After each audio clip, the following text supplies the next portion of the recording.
Good morning. It is 6:30 and it is Wednesday, February 12th, 2020. It is 39 degrees right now and broken clouds, but today sunshine followed by increasing clouds. We're going to get up to 43 today.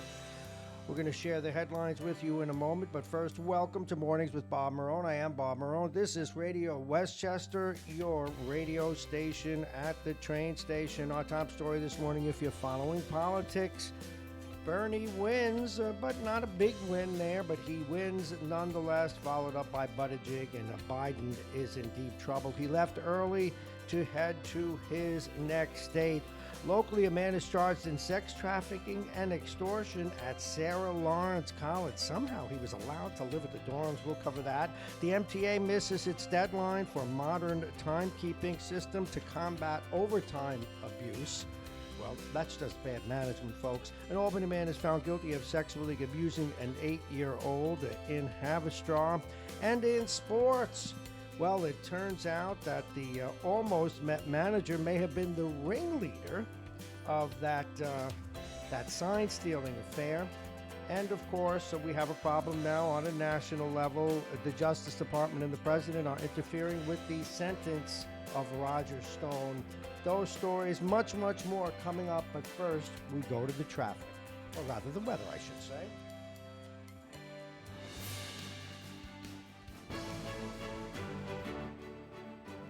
Good morning once again. As you know, the weather is brought to you exclusively by United Hebrew of New Rochelle, voted one of America's best rehabilitation and senior care campuses, and it's right here in New Rochelle. Visit uhgc.com. It's 39 degrees right now. It's going to get up to 44 today. No chance of rain. Can you believe it? I think we're all waterlogged, if just a little bit. We can expect sunshine when these clouds break, but increasing clouds later in the day. Tonight, snow mixed with sleet, then changing to rain. The temperature, though, averaging about 36 tonight, so it shouldn't be too bad. Now, Thursday, rain early, back to that again, then remaining cloudy, the temperature 53. It'll be really warm yesterday, and be prepared for it to drop like a rock on Friday. Mostly sunny skies, the high 34. The overnight low will be 9 degrees, and then on Saturday, sunny.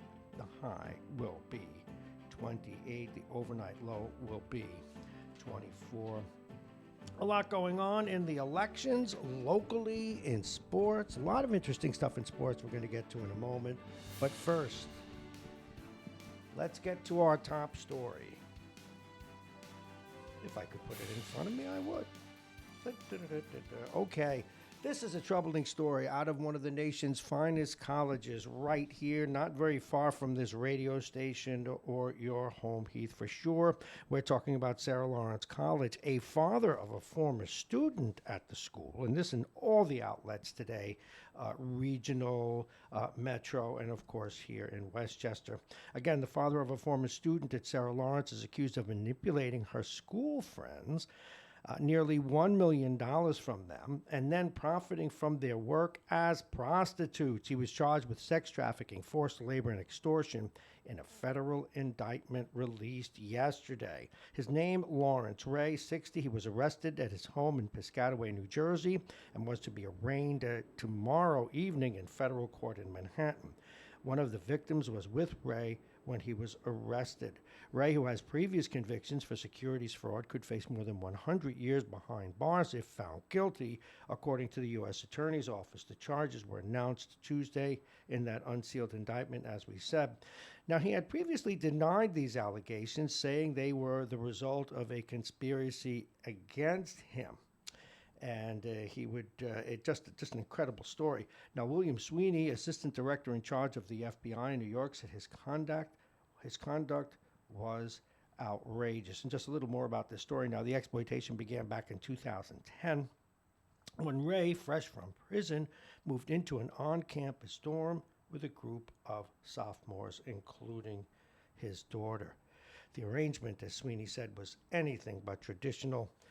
There are as many questions being raised now as answered. How was he allowed to stay on the campus? Was anyone aware of his record? And so forth. Again, we always need to stress these are allegations at this point. He's innocent until proven guilty. Well, if we rant any more about overtime and mismanagement by municipalities and or other agencies, I shall go hoarse. But we see its ugly head rearing again, this time the MTA, this out of LoHub. It missed, that is the MTA, a deadline to standardize timekeeping in hopes of combating overtime abuse. This from the agency's Office of Inspector General. In hopes of cutting down on waste and fraud, the MTA vowed to have 99% of its workers use a fingerprint scanning system to track the hours they work, but failed to meet the deadline. While there was significant efforts, one spokesperson said, they failed at the attempt. And overtime abuse has been paramount for the agency, with the MTA spending, now get this, are you ready for this number? Are you sitting down? Do you like playing tolls? Do you like that they suck money from you when you're on the highways and the bridges and the trains and the buses? Are you ready? This is just overtime abuse. What they should do is take out every executive and shoot them. And that's, of course, not, it's literal, folks. So don't go quoting me on that one. But again, the MTA, the abuse, just overtime, just people taking overtime that they're either not entitled to or overusing. $1.3 billion. Guess who's paying? You are. And these are supposedly good, God-fearing, flag-waving Americans. And don't blame the workers as much as you ought to blame management. Anyone who's ever managed in any real organization that wasn't government-related or agency-related knows that you manage that. It is a part of what you do. The Metro-North Railroad had about 90% of its workers, or 96, I should say, using the new system, according to the report. It just hasn't worked. And again, the system's nothing without good management. And I can't be hostile enough to that kind of problem because we pay for it every day. You can't park anymore. You can't take a train or a bus or drive on the highway without money being sucked from you in some way. And people are just spending it like drunken sailors, but worse still, the people we pay even more money to manage them don't do it. Facing up to 7 years in prison, an Albany man was convicted of sexually abusing an 8-year-old girl in Haverstraw. This from the Rockland District Attorney's Office and reported in LoHud today. Johnny Lozier was found guilty of first-degree sexual abuse and endangering the welfare of a child on Thursday. Lozier, 41, was accused of accusing the girl in 2018. His sentence on May 13th could well be between 3 to 7 years. Speaking of colleges and things going on in campus, this out of News 12 today. SUNY New Paltz students have been told to leave the campus by noon today after officials determined that the water is not safe to drink. School officials canceled classes through at least Saturday and are mandating all residents to leave and remain off campus until Sunday. It comes after multiple reports of the water having a foul smell and being possibly dangerous to consume. And officials say that for the students that must remain on campus, they will provide safe drinking water and limited food service. Obviously, you can do that with bottled water, etc. The question is, how is this happening? Anyway, the school says the DEC, and they are they're working to fix the problem, and they think it may have been some sort of a chemical spill somewhere. They're not really sure. When we know, you will know. It is 6:40.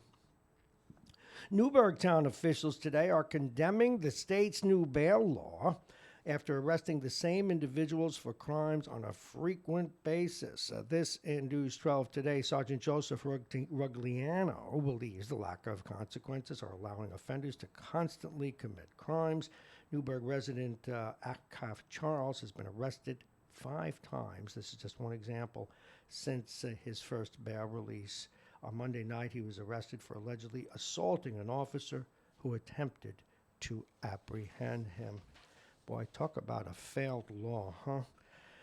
Okay, the federal government is tapping Tarrytown's Regeneron to identify a cure for the coronavirus, which has killed over 1,000 people and more than 4,200 are infected. As you know, this in News 12 today, when the word of China's coronavirus first began to spread back in December, Scientists at the world-renowned lab got to work within hours. It gave them a head start for when the U.S. Department of Health and Human Services asked for finding a cure.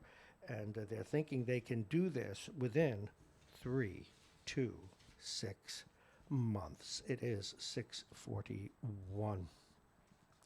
Yes, this story troubled me. It's at the heart of why I honestly admit to having trouble doing the news these days, but I'll do the story anyway. This out of Washington and the Associated Press, the New York Times, the Washington Post, the New York Post, every paper has it. 4 lawyers who prosecuted Roger Stone quit the case yesterday in protest when the Justice Department said it would take the extraordinary step to lowering the amount of prison time it would seek for President Donald Trump's longtime ally and confidant. The decision by the Justice Department came just hours after Trump complained that the recommended sentence for Stone was very horrible and unfair. That's not his job. The Justice Department said the sentencing recommendation was made Monday night before Trump's tweet, and the prosecutors had not spoken to the White House about it, really. The 4 attorneys, including 2 who are early members of Special Counsel Robert Mueller's Russia team, had made up the Justice Department's trial team and had signed on to a Monday court filing that recommended up to 9 years in prison. Attorney General William Barr has been a steady ally of Trump's, clearing for the president of obstruction of justice, even when Special Counsel Robert Mueller had pointedly declined to do so, and declaring that the FBI's Russia investigation, which resulted in charges against Stone, had been based on a bogus narrative.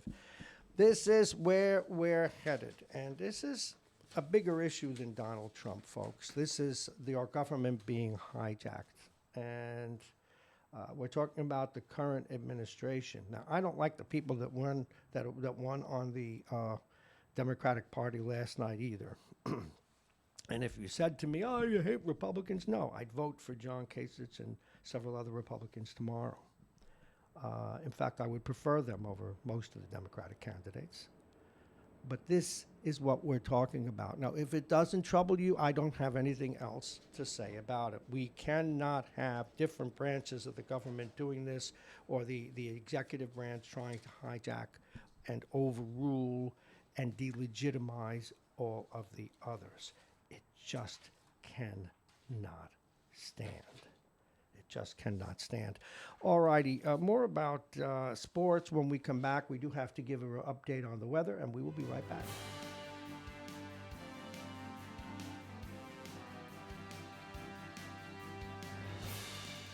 Okay, once again, the weather is brought to you by United Hebrew, exclusively so. They're of New Rochelle, and they're voted one of America's best rehabilitation and senior care campuses, and it's right here in New Rochelle. Visit uhgc.com.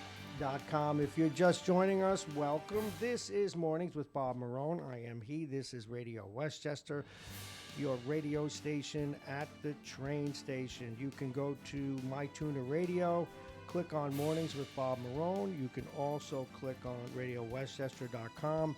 We're available, and I can see my handsome face on Facebook, YouTube, Instagram, Periscope, iTunes, and iHeartRadio outlets. Here we go with the weather. It's going to be sunny for a bit, but not yet. It's 39 right now with broken clouds. We'll get up as high as 44 today. Sunshine, but clouds will come tonight, and with it tonight, snow mixing with sleet, then changing to rain because the temperature will get much below 36.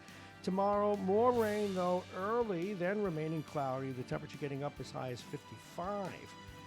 But don't expect it to last. On Friday, mostly sunny skies. The high will be 34, but the overnight low will be 9 degrees. And we're going to come up with sports in a little bit. An awful lot going on in the sports world.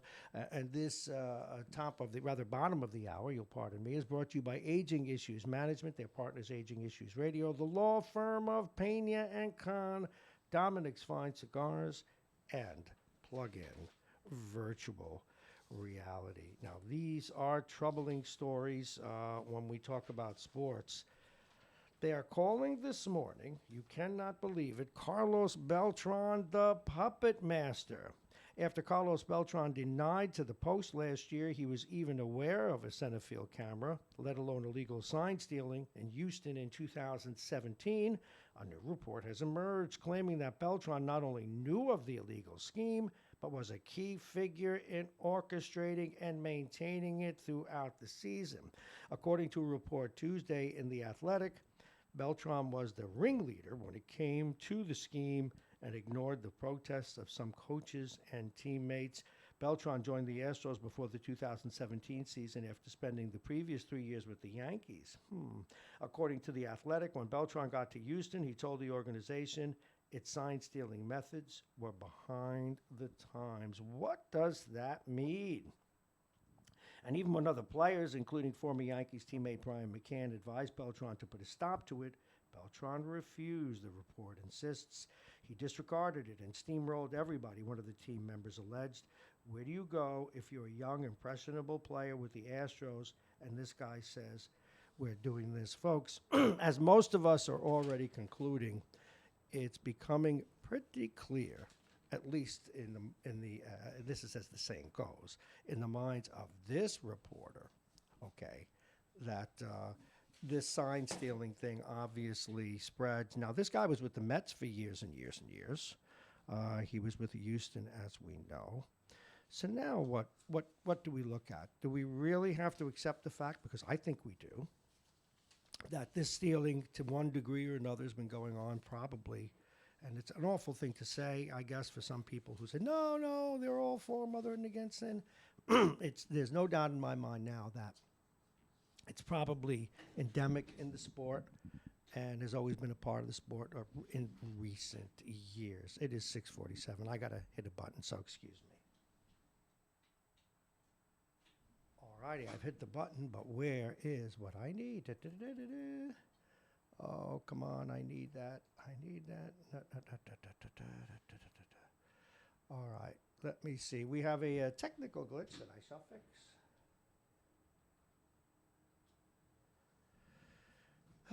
Make changes to your device. No. All righty, here we go. Skypey. Come on in. I guess so. Why would I lose my phone system? I can't afford. Well, most of my good installing what? Skype. Why do I have to reinstall it? Okay, anyway, we're letting that happen. You'll pardon me. It is 6:48. We'll let it do what it must do.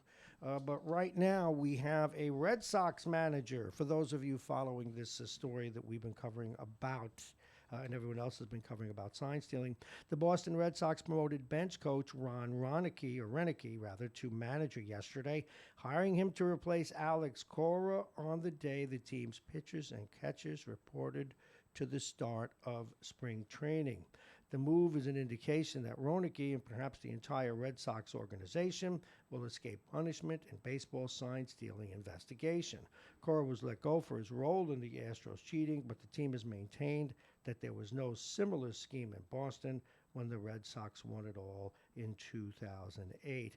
Now, a decision from Major League Baseball had been expected before the start of spring training, but a person with knowledge of the probe said the investigation would continue into next week. That spokesman also said on condition of anonymity because there was no formal announcement. Commissioner Rob Manfred said last week that he hoped to have the investigation wrapped up before the start of spring training. As you've already figured out, that train has left the station. We've got to take a look at some sports now. The Rangers won again. They won 4-1. We shouldn't say again. It's not like they're a winning machine, but they're doing fairly well for a team on the rebuild. The real story in that game, though, is Chris Kreider scored 2 goals, his 21st and 22nd. The best year he's ever had as a Ranger. It's pretty clear that he's coming up on contract. For as good a player as he is, he has some nights where you don't see him. But this year, his contract year, he is very, very visible indeed. And it's going to make for quite a haul if they trade him. But also it's putting quite a bit of pressure on the Rangers to keep him. Again, as part of the rebuild, they had been selling off veteran assets now for some 2 years. Meanwhile, over in Philadelphia, the team from the island, actually I should say no, they were playing in Brooklyn, which is why only 12,000 people showed up to a 15,000 seat arena. But nonetheless, the Islanders defeated the Philadelphia Flyers by a score of 5-2, and they continue to do well in the standings. They are third in the Metropolitan Division in a playoff spot as we head now into the second half of the season. Meanwhile, the Devils got themselves beat up by a score of 5-3. Although their super rookie, Mr. Hughes, 18-year-old Hughes, did get a goal, so that's good for them and bodes well for his future. He's very slight and small, but he's supposed to be a superstar one day, a real game changer. So we shall see. Meanwhile, elsewhere in the National Hockey League, the Maple Leafs defeated the Coyotes 3-2, the Stars over the Hurricanes 4-1, and the Lightning defeated the Penguins by a score of 2-1 in overtime. So, and not a shootout. I guess they got the goal in OT. Let's see. Yes, they did. And that's what's happening in sports. Let's see what else we have here in a little bag of tricks. But I have another sports story. I know I do. Yeah. This came out yesterday. Now, for those of you who are following the New York Knicks, and I do have to fix this system here. For those of you following the New York Knickerbockers, and this is interesting, the marketing people, God help us if they take over all sports, but the marketing people are telling the Knicks that to rebrand, that they need a more well-known coach. So the branding consultant, Steve Stolt, said in an interview that interim coach Mike Miller is a goner, but the team later said Stout does not speak on behalf of the franchise. Isn't that something, folks? You've come up through the ranks, you've worked your butt off, you're doing better than all the other coaches. Now look, understanding New York sports, I realize that Mike Miller is probably not long for this job because of what we're saying. But isn't it interesting? And they wonder why they're losing. In football, we see men who've come up as backup quarterbacks, who've come up as college players, who've come up as second stringers, who wind up being head coaches. In hockey, we certainly see, and most of the players right now, most of the guys who coach in the NHL are guys that either never played in the National Hockey League or, such as the Ranger coach, although he was a high draft pick, he had a form of hemophilia, and they told him he couldn't play anymore, so he started coaching college hockey very young. John Tortorella, one of the best coaches in the league, in fact, on the very precipice of winning, being the first coach ever to win the Coach of the Year 3 times. Mr. Tortorella never got out of the old Atlantic Coast League, which then in the mid-'80s was as low as you can go. Now, he did play some college hockey as well. The point being that coaches are often made coming up through the ranks, studying the game, being scholars of it, and then executors of those strategies developed from their wisdom. But the Knicks keep trying to be a brand rather than a sports team.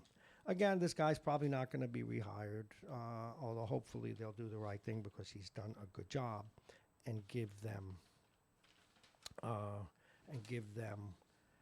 good assistant coach if they can. So that's what's going on in the world of sports. Now, we wanted to reopen the phones, and we wanted to open the phones, but now some of you have the hotline number, but okay, here we are. We are back in. My solution worked. I am becoming a geek. Welcome to Radio Westchester once again. We're going to open the phones, 914-222-3141, 222-3141. Again, the hot topics today, obviously out in or up in New England. Bernie wins. He was expected to win there. That's his home turf. But as Joe Biden continues to lose ground, it is certainly opening up the door for the other moderate lurking on the sidelines, or not so much on the sidelines, spending a boatload of money, Mr. Bloomberg. But it's also highlighting, at least so far in the caucus and now the first of the primaries, the hard left, as the hard right in the Democratic Party and the Republican Party, is ruling the roost. So clearly, what we're learning, and we kind of knew this from our conversations with Jeannie Zaino and other political analysts, that unfortunately, the primaries, that whole process is generally controlled by the extremes of a party. They come out during primary season. In fact, we saw some comments from Mr. Bloomberg that make him look further to the left than he actually is, because he's trying to get those votes. We live in troubled times. The second thing is, even if you're a fan and really support President Trump, and that is your right, I do wonder why, and it isn't enough to say, well, everybody does it. I wonder why him meddling once again in what prosecutors do, and it used to be what the Justice Department did, so he fired that guy and got his own guy in. Why that doesn't trouble most Americans, even if you like his policies. It troubles me. I don't understand how you accept it, and or at least don't flinch a little and say, well, it's part of doing business with a guy we like. Certainly you must have some rationalization for it. Or you're willing to let go of a little bit of democracy because you feel the existential nature of the change in this country. Certainly the left gives you a lot of reasons, and I understand that. I really do. But do you want your person to be someone who flaunts our laws, who flaunts our system to the degree that this president does? And it's not even arguable anymore. But the question is, does it bother you? I'm just wondering. It certainly bothers me. But I am soon going to give up the ghost on it. I don't know what I'll do about it, because this isn't about me. It's about the news, and it's about the information we put out there for you. But it is that troubling. You know, other people go to their jobs every day, and they concentrate on other things. They concentrate on what they do. It's a part of what we do here. And the more I read and the more I understand what's going on, the extremes in this country are heartbreaking. Absolutely heartbreaking. Now, more interesting and a sort of scandal in and of itself is what's going on in Major League Baseball. Do you think, as I think it was Anthony the other day said, I got a bridge to sell you, including the new bridge they might fix here in New Rochelle. Do you really believe that baseball's coming out with this new playoff or format was totally innocent? Oh, yeah, we were going to publish it anyway. Baloney. It's pretty clear, at least it's evolving, and we'll be talking with Jake about it at 8 o'clock to some extent. It's pretty clear to me that baseball has a much larger problem than it's willing to discuss. And maybe it doesn't have a problem at all. It depends, you know. Shakespeare once said, that great line, that nothing's right or wrong, thinking makes it so. And the more we start to stitch together the sign stealing issue, what we've simply seen is a time-honored, for good or ill, by the way, a time-honored practice in baseball is to steal signs. And it's simply evolved to this. Now, it is almost impossible to believe, with these players having moved around to different teams, that sign stealing and sophisticated sign stealing isn't going on in many, many other teams. That's number one. Number two, I'm beginning to believe, and I refuted it at first, but some of the people who've called here and talked about it, that probably some ball players are even wearing buzzers. Well, baseball, in a way, hurt itself. They just should have left this whole thing alone. They just should have left it alone, because there's nothing they can do about it short of delegitimizing the last couple of years of play. What they have to do is start looking at it the way they did the spitball. Make tough rules now and say, obviously, we didn't make ourselves clear. Make it ironclad clear now and move on. We have a sport, just like racing, or rather bike racing was, that has a lot of cheating in it.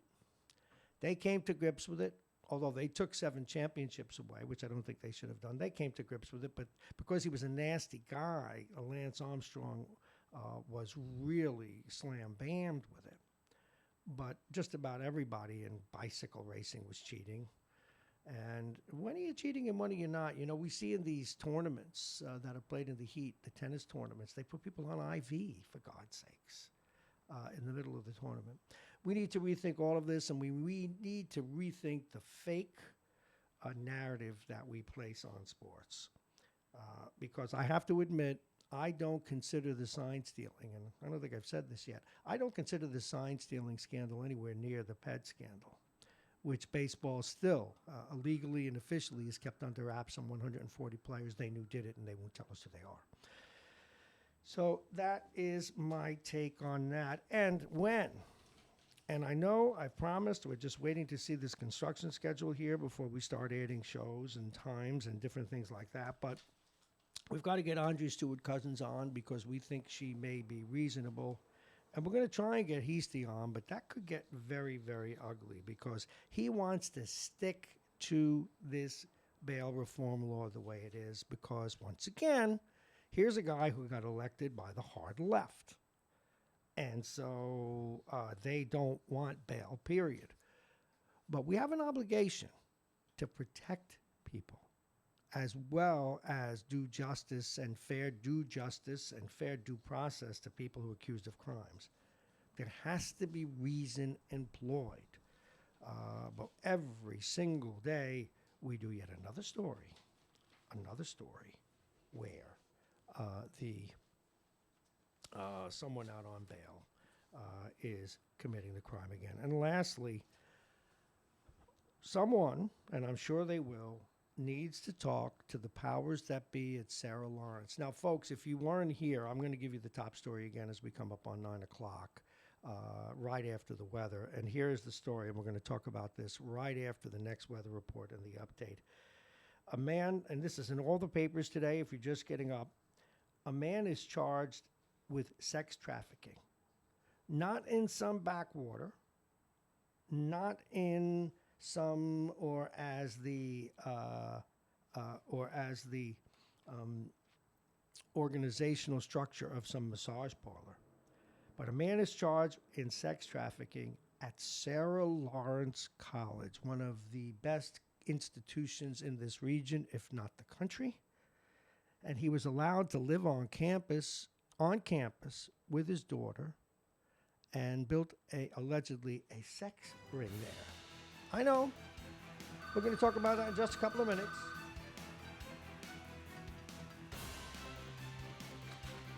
First, let's get to the weather one more time, or actually as we open the 7 o'clock hour. Welcome to Mornings with Bob Marrone. I am he. This is Radio Westchester, your radio station at the train station. It is, and I got so many pieces of paper here. What did I do with my weather? Oh, here it is. It is 43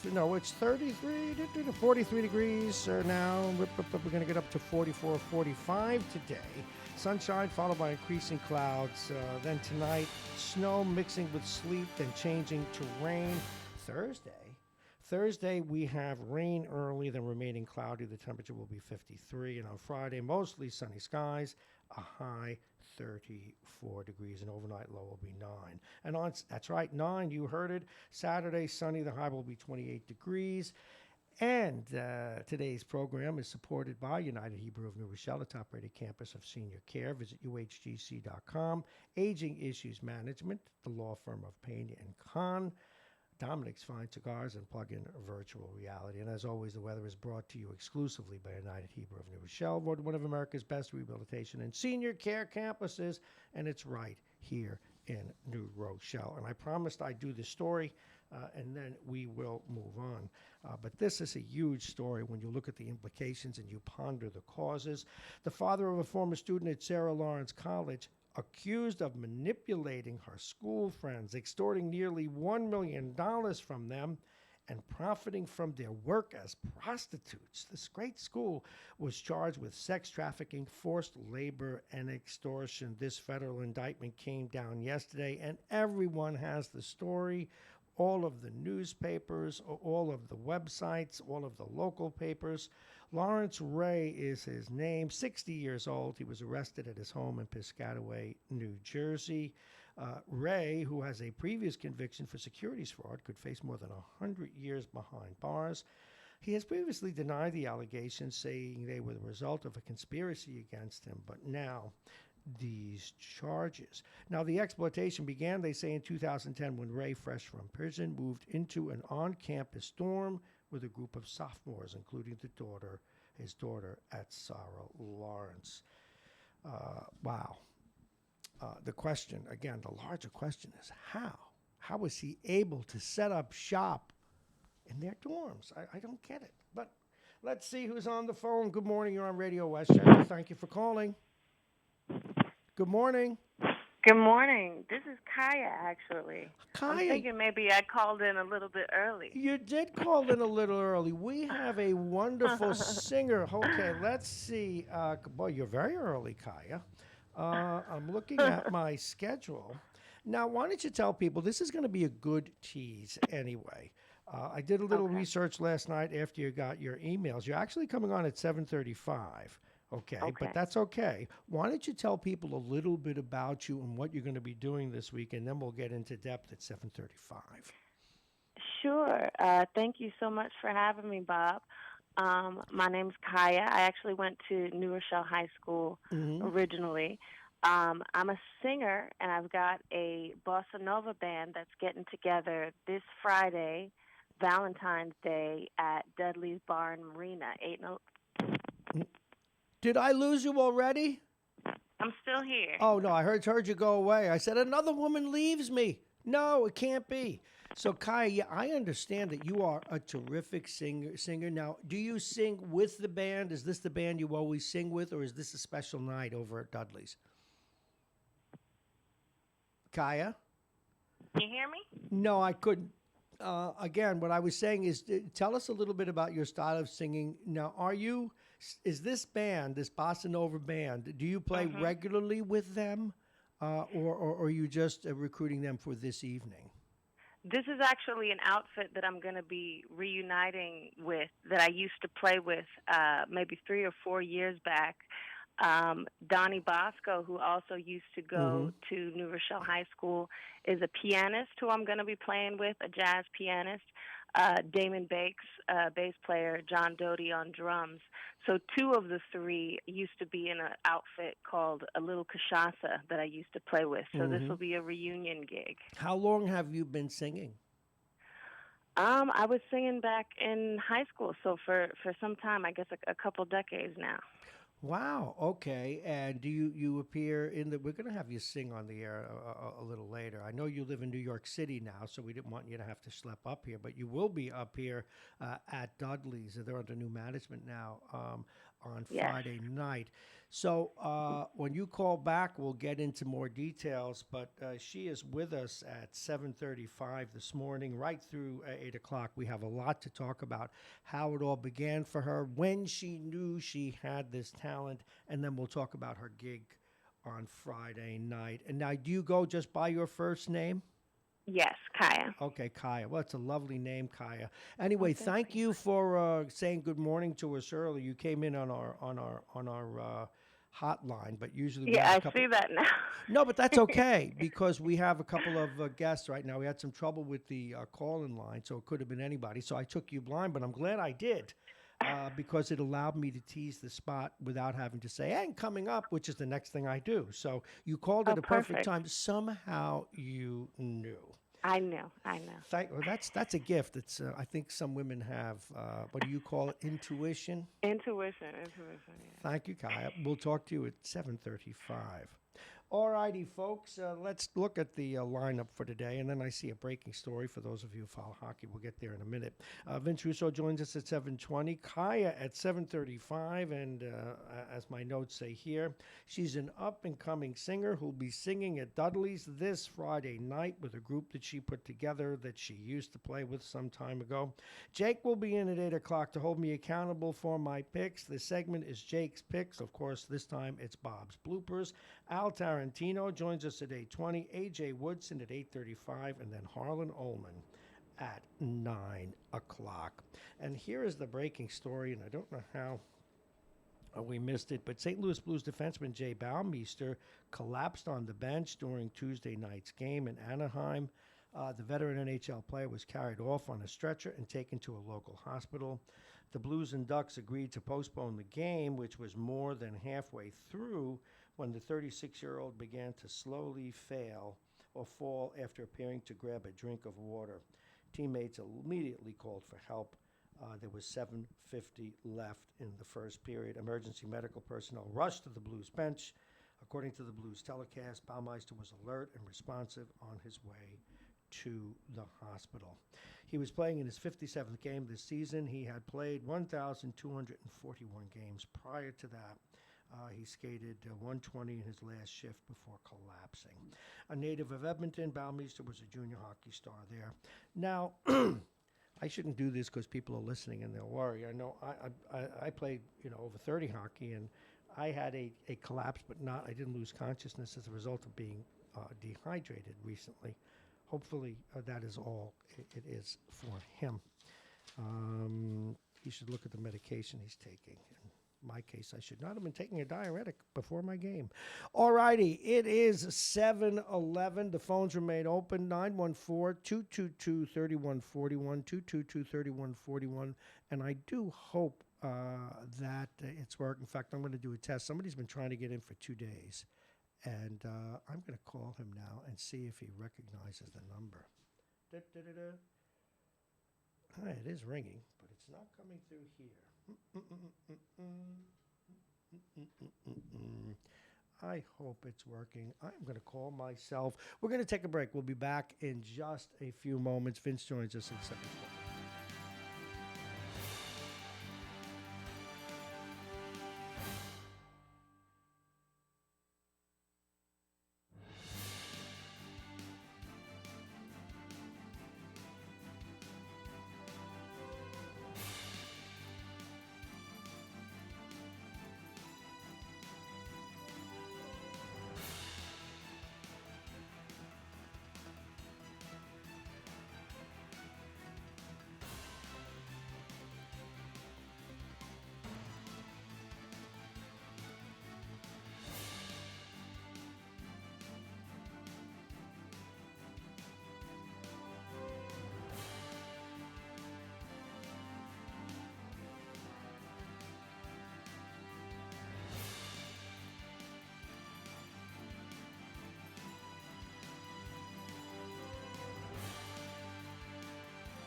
All righty, as we pass through 7:13, I do believe that we've corrected the problem. Evidently, some people were getting a double feed. Anthony Coletta was kind enough to give us that notification, and we're also looking into our main call-in line. Thank you very, very much, Anthony. I have to tell you, people often ask me about the callers that we have. And they're very much, the regular callers are very much a part of the show, and they even watch my back. Thank you so very much. Now, the question is, will the phone system, is that working? I'm never sure, but we're going to find out. I don't like that I'm not hearing it in my headphones, but I will get someone on that case. Vince Russo, in fact, what we're going to do is we're going to call him early, and we're going to wake him up early and get to that so that then I can take a couple of minutes and double check and do a little bit of troubleshooting. What's going on here? Why do I not? Well, I know his phone number, but I'm not going to call it there. I'm going to call it on the other line. You stay right there.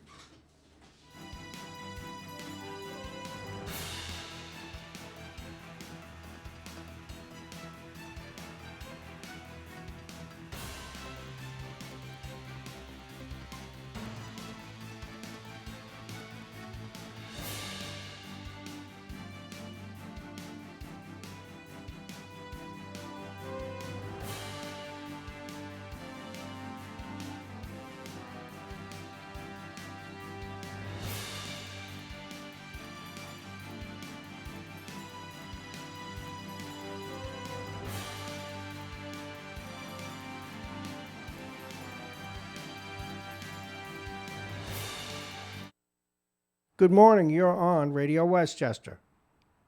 Mitchell, we know you're there. and for some reason I can't hear. So this is definitely our problem. I will text you another number in a moment. The problem is ours and not his. So let us figure out why I'm not hearing anything. There's got to be a connection or some button that needs to be pressed, and I just don't know what it is at this point. All righty, I will text him. And again, we have some numbers that we use for guests, folks, and we obviously can't give those out. Maybe it wasn't him. Let's see. I think it was. I do not know. All righty. That one works. I love technology. It is Vince on the line. Good morning, Vince Russo. How are you? Good morning, Bob. Thank you for Anthony got us sorted out. I must have clicked the wrong button when I set up the studio this morning. It is a pleasure to hear your voice. I'm actually looking at some sunshine, you know. Sun just broke through here. And good. Well, I tell you, you want to talk about sunshine. There's a lot in the Pete Buttigieg camp and also in Amy Klobuchar's camp. Well, I've got a prediction. Amy Klobuchar is probably going to be the vice candidate for whomever makes it moderate. That's I think that would be a good choice. I think that Sanders, it's his neighboring state. He carried it overwhelmingly against Clinton last time, and while he won, he did not do it in any spectacular fashion. And this really puts a dent in both Elizabeth Warren and Biden's campaigns. Elizabeth Warren especially, I mean, again, a neighboring state, and she came in, fifth or so, if I can look at the 1, 2, 3. She came in fourth, actually, ahead of Biden. But Buttigieg and Klobuchar seems to be the big news. Bernie didn't beat Buttigieg by very much, like 1 percentage point. No, he didn't. And I don't know. I mean, we've seen surprises over the years, so I wouldn't count out Biden yet. But I do believe, in fact, if Biden does not do well in South Carolina, that the Democrats will sit down and get my guy on the ticket somehow. Now, I don't mean to, he'll still have to go through the primaries and then certainly Super Tuesday, but I think you'll see Bloomberg get more prominence as we go forward. I do. Well, the DNC has been known to sway the primary elections in the past, so I wouldn't be surprised if they're all sitting around picking who they want anyway. Well, but you know what, though? The last, he has been pretty much an outsider by all the people we talked. They did not want him in this race because they had all these other candidates. But I think, and not even the DNC, I just think that common sense is going to have them get a moderate on this ticket because there are enough reasons on the left for people who, even if they don't like some of the things that Trump does, to say, well, I'm going to stick with him anyway because we don't want open borders. We don't want all the cops to go away. We don't want to pay for everyone's health care and everyone's school and everyone's train service and so on and so on. I mean, that just is not going to fly.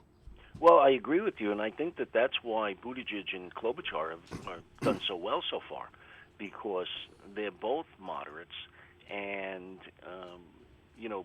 Bernie is off to one side, and then Warren's off to the other side, and all of the rest of them are kind of falling in, behind that. Andrew Yang, I think, withdrew his candidacy. What's his name?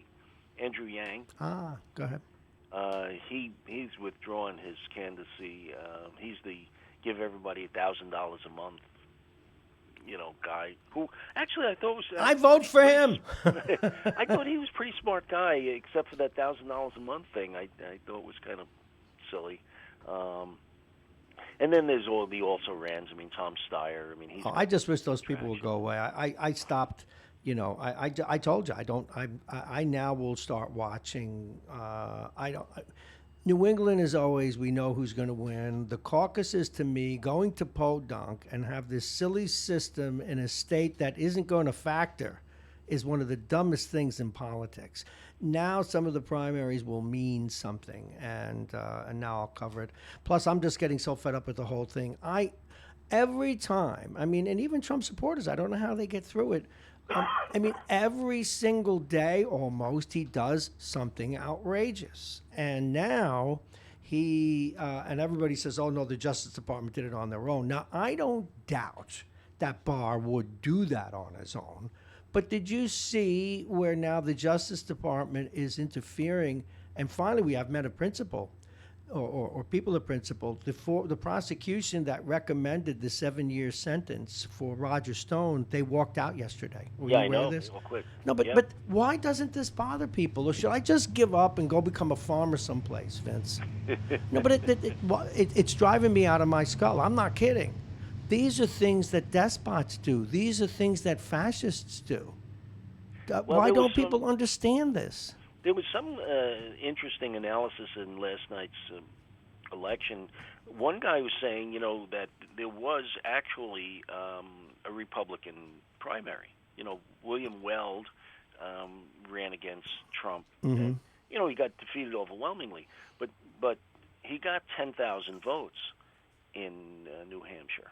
And the commentator was saying that last election cycle, Trump lost by only a few votes in New Hampshire. And if 10,000 Republicans don't vote for him in November, he's going to lose that state. So, you see some of these signs that are kind of on the periphery. They talk to a lot of independent voters, and they're overwhelmingly not for Trump. So the general election is going to be very, very interesting, and I think it really is going to come down to who the Democrats nominate. Of course it is. Because if they nominate Elizabeth Warren, there's no way she's going to beat Trump. No, but you know what I've been trying to get my head around, V? And you can't do this, or you shouldn't do this, in my view. Otherwise, you become a Rush, or you become somebody on MSNBC. If you don't try and put yourself in the shoes of the party or the persons that you disagree with, you fail your listeners and you fail yourself. And it appears to me that there is something rather existential going on, because I'm going to now restore a little bit of faith in people that I know and like, who in my life, or even here as part of the radio, who continue to support Trump. And I keep asking myself why. And there is this crazy threat from the far left that they just cannot tolerate, number one. Number two, and there are others, whom, and I think Edelman captures this once in a while, the demographics are changing. Homosexuality is accepted. Women gain more and more power. Secularism, which needs to take over the whole planet, not just the United States, is becoming a larger issue here in the U.S. as it already has been in Europe. And people, this is just a take now, I want your reaction to it. I think people are saying that is so intolerable that they're willing to look the other way of all these transgressions. In other words, screw what America's about. If America means that all of these people are going to have equal standing, and we're going to have, and this is notwithstanding now the fact that a lot of their beefs are really, really legitimate. The far left is nuts. I think they're saying this is so intolerable that we're willing to have a president who breaks the rules. Ergo, we need a new flag. That's my take. It has to be. Otherwise, I'd have to call them all stupid, and I'm not going to do that. Well, it's really a complex situation, because I think all of what you were saying is correct. And, you've got these real and perceived threats that people feel is going on. Some of them are real. I mean, you listen to some of the proposals from the far left of the Democratic Party, and you shake your head. You're saying, how could these people possibly think that, letting people out on bail, without any bail, for these crimes how could that possibly work? How could we possibly give everybody in the country $1,000 a month? How could we forgive all this student debt and do all this other kind of stuff? So, there's a lot of things that are really wacky, but there's also a lot of things that, as you say, are part of the change in the fabric of the country that make people very uncomfortable. I mean, gay marriage, the rise of minorities being, more in power, and people look back to a much simpler time where everything was kind of homogeneous and just kind of plodded along, and the Eisenhower administration, things like that, and they feel threatened, and I think there's no sense of proportion on either side. No, there's not. The Democrats are, just we shouldn't have any police, we shouldn't have any borders, we shouldn't have the ICE, we shouldn't have any of that, which is completely crazy. And and the Republicans on their side are saying, why don't we build this wall?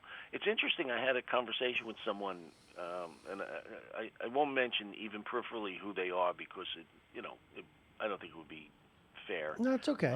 But the person said to me, he says, I got a real solution for this immigration thing. He said, why doesn't the United States just send the Marines into Mexico?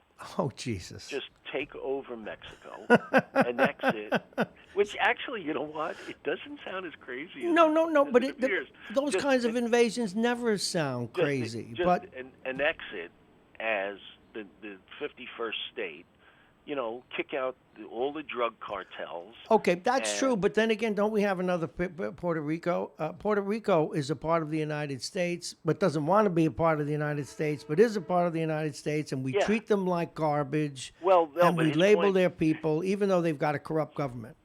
But his point was that, do that, get rid of all, the whole Mexican government, and get rid of the drug cartels and all that. And he says, look at the shape of Mexico. He says it tapers down at the bottom. He says, so you only need to build a wall this big. Oh, yeah, but you know what? But a wall. But see, the whole issue with the wall, which I sort of understand, is synthetic though, because at the end of the day, do you think that's going to change anything and stop them from coming here? Of course not. Of course not. Because what you have, and again, we're not allowed to use the word culture, but it's cultural. You've got essentially, at least in Mexico, not a fully failed society, as you probably do in some other South American countries, but you have a failed society, a failed culture. Oops, I said it, didn't I? Now, not among all the decent and hardworking people who come here that we don't, thank you very much, that we don't give enough credit to. But we're talking about the culture of corruption now, not the people, not their day-to-day culture and their particular values. Well, it's going to be interesting now with the primaries to see how these candidates stack up and how the votes are allocated among them when the the cultures in the local cultures change. South Carolina is a lot different than New Hampshire and a lot different than Iowa, and so is Nevada. The demographics in Nevada especially have changed over the years, since the last presidential election. And, you're going to see a lot more Hispanics in Nevada. Well, no, eventually that's all going to happen, and I don't know what they're going to do about it. But again, I have to retreat to this because I've tried to look inside myself because I get rightfully challenged by callers. And I think I've come up with what explains my position on this. All things being equal, Michael Bloomberg aside, I actually think the left has gone too far and would love to elect a center-right, or would have loved, I think that ship has sailed, I think they've ruined their party, a center-right Republican. And I think... No, but bear with me here. But so when people challenge me about, but the liberals do this and the liberals do that, I agree with them. For not every single thing, because one of the things that still shocks me is the number of people I run into, not necessarily on a daily basis, who still use the N-word. I'm shocked. But that said, the fact that they are willing to overlook a president who, in my view, has broken the law, or at least broken his oath, on a continual basis. And, I mean, the whole idea of a president getting in the way of judges' sentencings and prosecutorial sentencings is so abhorrent to me that I realize that other people just don't care, and I'm just shocked at it. I can't get over it. Well, I think the results of these two primaries show that the Democratic Party feels that the left has gone too far. I think within their own party, they're seeing that the gravitation is towards the moderates, and that's why Buttigieg and Klobuchar have polled so well. You know, now it's just these two kind of backwater states, but I wouldn't call New Hampshire backwater, but well, are you kidding? Come on, Jesus. New Hampshire. But I mean, look, their votes are valid just like any other citizens, and it's going to be interesting to see how it shakes out. I like the fact that there's a bunch of people running. I like the fact that people have a choice. People are being, I think, somewhat thoughtful, and people are listening to the candidates, and they're making up their minds. They were saying that in many cases, when they did exit polling, that people said, I didn't decide until I actually went in the booth. I was thinking of candidate A, and then I thought, well, maybe it should be candidate B, and they were deciding right then and there.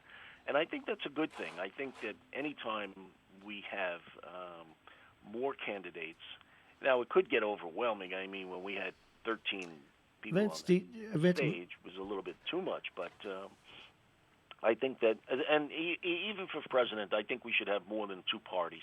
Why should you be stuck voting? Well, there is a new party, but they are less exciting than is Joe Biden these days. Vince, Jake came in, and he's eating some kind of weird candy. Jake, could you hold up that? What kind of candy are you eating?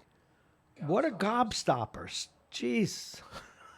Sounds pretty And the guy's thin. He's in great shape. It kills me.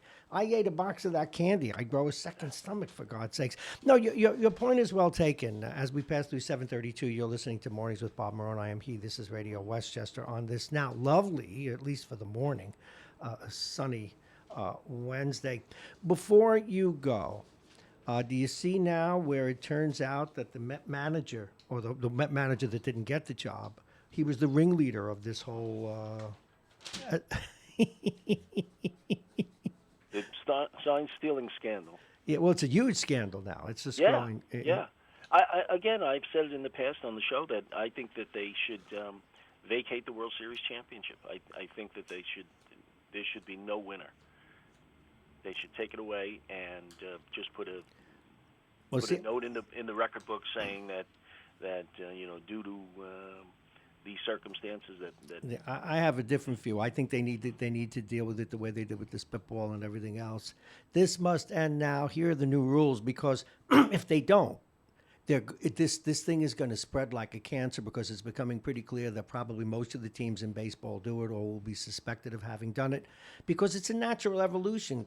I mean, if we go back to 1951, when the Giants were stealing steins from center field and made Ralph Branca famous, we don't think that has evolved to where we would use technology. We'd have to be naive.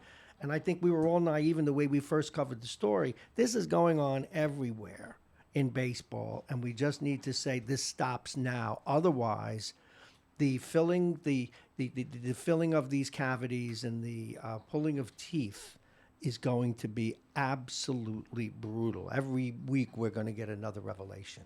Well, you see it in football. I mean, the New England Patriots have been doing it for years. Yeah, for years. Well, listen. And they keep getting caught, and nothing happens to them. I got to throw you under the bus, because next up is a beautiful singer. Now, would you rather see that beep is her? Now, would you rather I talk to the beautiful singer or you? Oh, boy. Yeah, you lose, Vince Russo. Thank you very much. Very insightful stuff. Okay, there we go. And we're going to lock her in, and then she is going to have to put up, though, with a break. It is 7:35, and in a moment we're going to talk with Kaya. She is quite the singer, and she's going to be singing right here in New Rochelle come Friday night. But first, the weather, and it's brought to you exclusively by United Hebrew of New Rochelle, voted one of America's best rehabilitation and senior care campuses, and it's right here in New Rochelle. Let's take a look at that weather. Dum, da-da-dum. It always gets colder before it gets better. But right now it's a 42. It was 43 before, 42 getting up to 44, maybe even 45 today. The sun is out and it looks nice. It's crisp and clear, but we will have clouds later today. Tonight, snow mixing with sleet, changing to rain because the temperature won't get much below 36. On Thursday, rain early, then remaining cloudy. The temperature will be 53. The wind out of the southwest, 10 to 20 miles an hour. And on Friday, and Kaya, if you're listening, since you're singing here, of course she's listening because we have her on hold, it's going to be mostly sunny for your singing tour this weekend. However, Oh, lovely. no, but don't count on it. 34 degrees will be the average on Friday, but you know how cold it's going to be at night? 9 degrees. You better snuggle up with a teddy bear or your significant other. 9 degrees. So when you get home from your gig at Dudley's, you will be shivering. But Saturday, when you wake Hopefully up... not. No, it will be 20. Good for you. That's a good answer, and I deserve that answer. The bottom of the hour is brought to you by our friends at United Hebrew of New Rochelle, the top-rated campus of senior care. Visit uhdc.com. The law firm of Payne & Con, Aging Issues Management, Dominic's Fine Cigars, and plug-in virtual reality.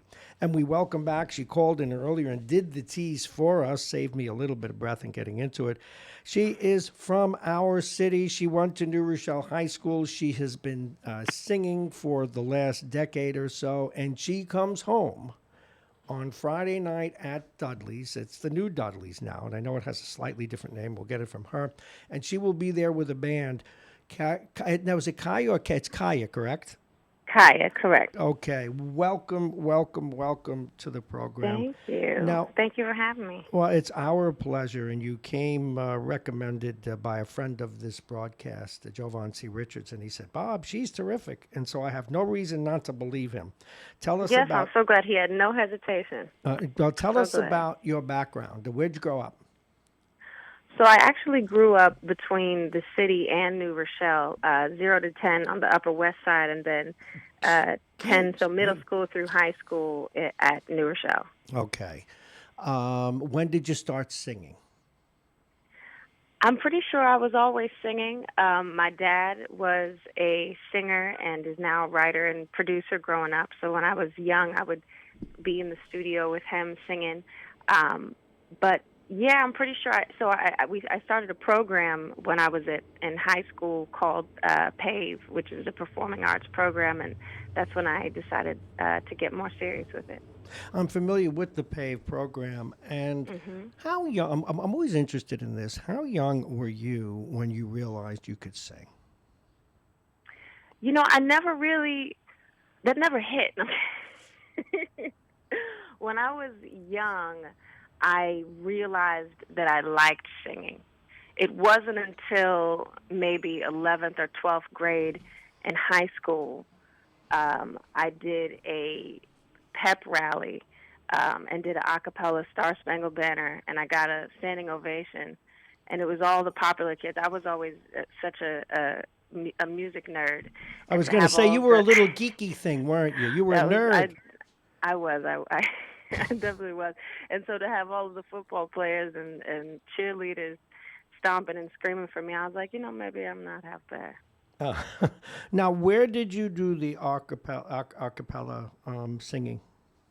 This was at one of the school pep rallies. So a football pep rally. I think it was senior year. So long ago now. Okay, so long ago. Listen. When you're a young woman like you are, don't say so long ago. So long ago is like I remember a hockey game I played 50 years ago, okay? So let's, you go easy on me. So now how did you take it professional and what did you do? I started out when I was in New York, and I was working for an agency that did corporate gigs. So I was doing a lot of fun, up-tempo, top 40 stuff until I kind of fell in love with bossa nova when I traveled to Brazil in college. And that kind of changed my direction a little bit. I always joke and say bossa nova was my gateway drug to jazz. Okay. Now, do you sing jazz as well? I do, yes. What do you say? Now, bossa nova, we all know the song. Bum, bum, bum, bum, bum, bum, bum. And there was that. Yeah. I heard, boy, right away, right off the bat, you have a vibrato, even in that little squeak. All right. Oh, well, thank you. I've been warming up. I bet you have. We're going to make you sing. Now, all right. Now, so when did you start actually singing and going out and touring, and tell us what your career has been like? It's always a changing thing, but I will say when I moved to New Orleans 4 years ago, I started working with my original group, Samba Soul, on a more regular basis. I started touring then. I played with a Afrobeat band and other jazz bands on and off during my time there. So I was singing locally in New Orleans and then touring usually during the summertime around the country. And yeah, it's brought me back to New York. Now that I'm here, I'm kind of centralizing the sound that we've been working on to actually incorporate some of the hip hop and soul background. Being from New York, that was always a major influence of mine too. Okay, now where have you been singing? Or what else do you do besides singing? I know your dad is a producer, etc. Where have you been singing? In New Orleans, all about. I had a really fun tour a few years back with my Uncle Rick. My uncle is actually Rick Springfield, and I was really blessed. That's your uncle, Rick Springfield? No kidding. Mm-hmm. It's a very odd grouping of humans, my family. I never heard. Now, I've been doing this almost 20 years. My family is a very odd grouping of humans. That's Do you want to explain that, Kayla? Everybody's in various levels or relationships to music and entertainment in the industry, and so it's been, quite a fun ride. I got to perform out in Ohio at the Libby Bowl and to Cleveland and Champion Square in New York, and all of those were a lot of fun. When I was younger, actually, and notably, I got to perform with our gospel choir at New Rochelle at Carnegie Hall and the Vatican, and have been doing a lot of local stuff. Did you meet the Pope? I did not. He unfortunately was not in attendance. Wow, you've got quite the background. So now, what have you been doing recently? And then we'll get into your style of singing, how you were trained, what you do. Go ahead, tell us about your what you've been doing recently. Sure, I've actually the past few months been recording pretty regularly. I'm working on my new album for 2020. Wow, okay. Now the hard question. For those of us, in this business, I get to meet a lot of people and talk with a lot of people who are outrageously successful, others who are coming up, others whom I know who then get successful. And we always ask them the same question. It's hard to make a living, as good as you are and as well-renowned. I looked at your websites and different things. Now, you've got a career, and it's solid, but still, you've got to struggle, right? You've got to get out there and sing. It's a tough way to make a living. For sure. And what is that like, and how have you been doing? I think you have to be, you have to approach it with humility, and you have to understand that working towards fully monetizing your career as an artist might not be a linear path. That is so true. Say more about that. I mean, there's probably no job that I haven't done to continue to sustain my living. I mean, and I think that's something that in the beginning a lot of artists don't realize. The years, the bouts of years that I've had where I was able to pay the bills just from performing music were, are victory laps. But even then, it's still an uphill battle. As an artist on a recording label or an independent artist. Absolutely. Either way, it's with the crumbling record industry. Not to sound. No, I was going to go there next. I was going to go next. And again, we're talking with Kaya and Nicole. Now, Kaya and Nicole, you don't use the Nicole, though, when you perform, right? It's just Kaya. I usually go by Kaya personally, and then I'll call the band Kaya Nicole Band. Kaya Nicole Band, okay. Mm-hmm. What you're talking about is so very true, Kaya. Kaya, I got to get it right. Kaya, And what I've got to get right is this: that even here in this business, I'm always doing other gigs. Today, I'm lecturing at a college this afternoon. Right. I do freelance for other radio stations. As you know, in all of these communications and/or show business gigs, unless you're in the top 1 to 5%, you've got to hustle. This art it does come at a price, unfortunately. Absolutely. It really does. Yeah. Now, do you take voice lessons? Number one, and if so, what are they based on? Yes, I take voice lessons on and off, and sometimes they're not voice lessons. Sometimes it's a music theory lesson or a guitar lesson. But voice lesson is usually just to shore up technique or to integrate new things I'm learning in theory with my technique. Now, do you? Wow, that's interesting. Music theory. Tell us about music theory a little bit. What is music theory? Where should I begin? Where should I begin? You can sing that song. Go ahead. What is music theory? Tell us about. See, I want people to We'll share. start with the very beginning. A very good place to start. Wow, she's singing to me, Jake. I have a woman singing to me, not to you. Me. Okay, continue, please, Kaya. Well, put simply, music theory is the theory of music, the math behind the madness. The mask behind the madness. Say more about that. Come on, I'm going to draw you out. Oh goodness, I don't. Well, I'm going to share something with you since you do music and you obviously have an eclectic background, a bit of a Renaissance woman. The great writer, intellectual Christopher Hitchens once said that he noticed that people who are gifted at writing, for example, really appreciated and understood the dynamic of music, tension and release, mood setting, creating a character with sound. Is that true? Do you find that to be true? Absolutely. Actually, I just went to a performance last night at Dizzy's. This incredible bass player, India, who she plays on the Colbert Show, and one of the most exciting aspects of the show, and people who are real performers and real musicians, is the usage of dynamic, which is, I think carries over from music and also to writing.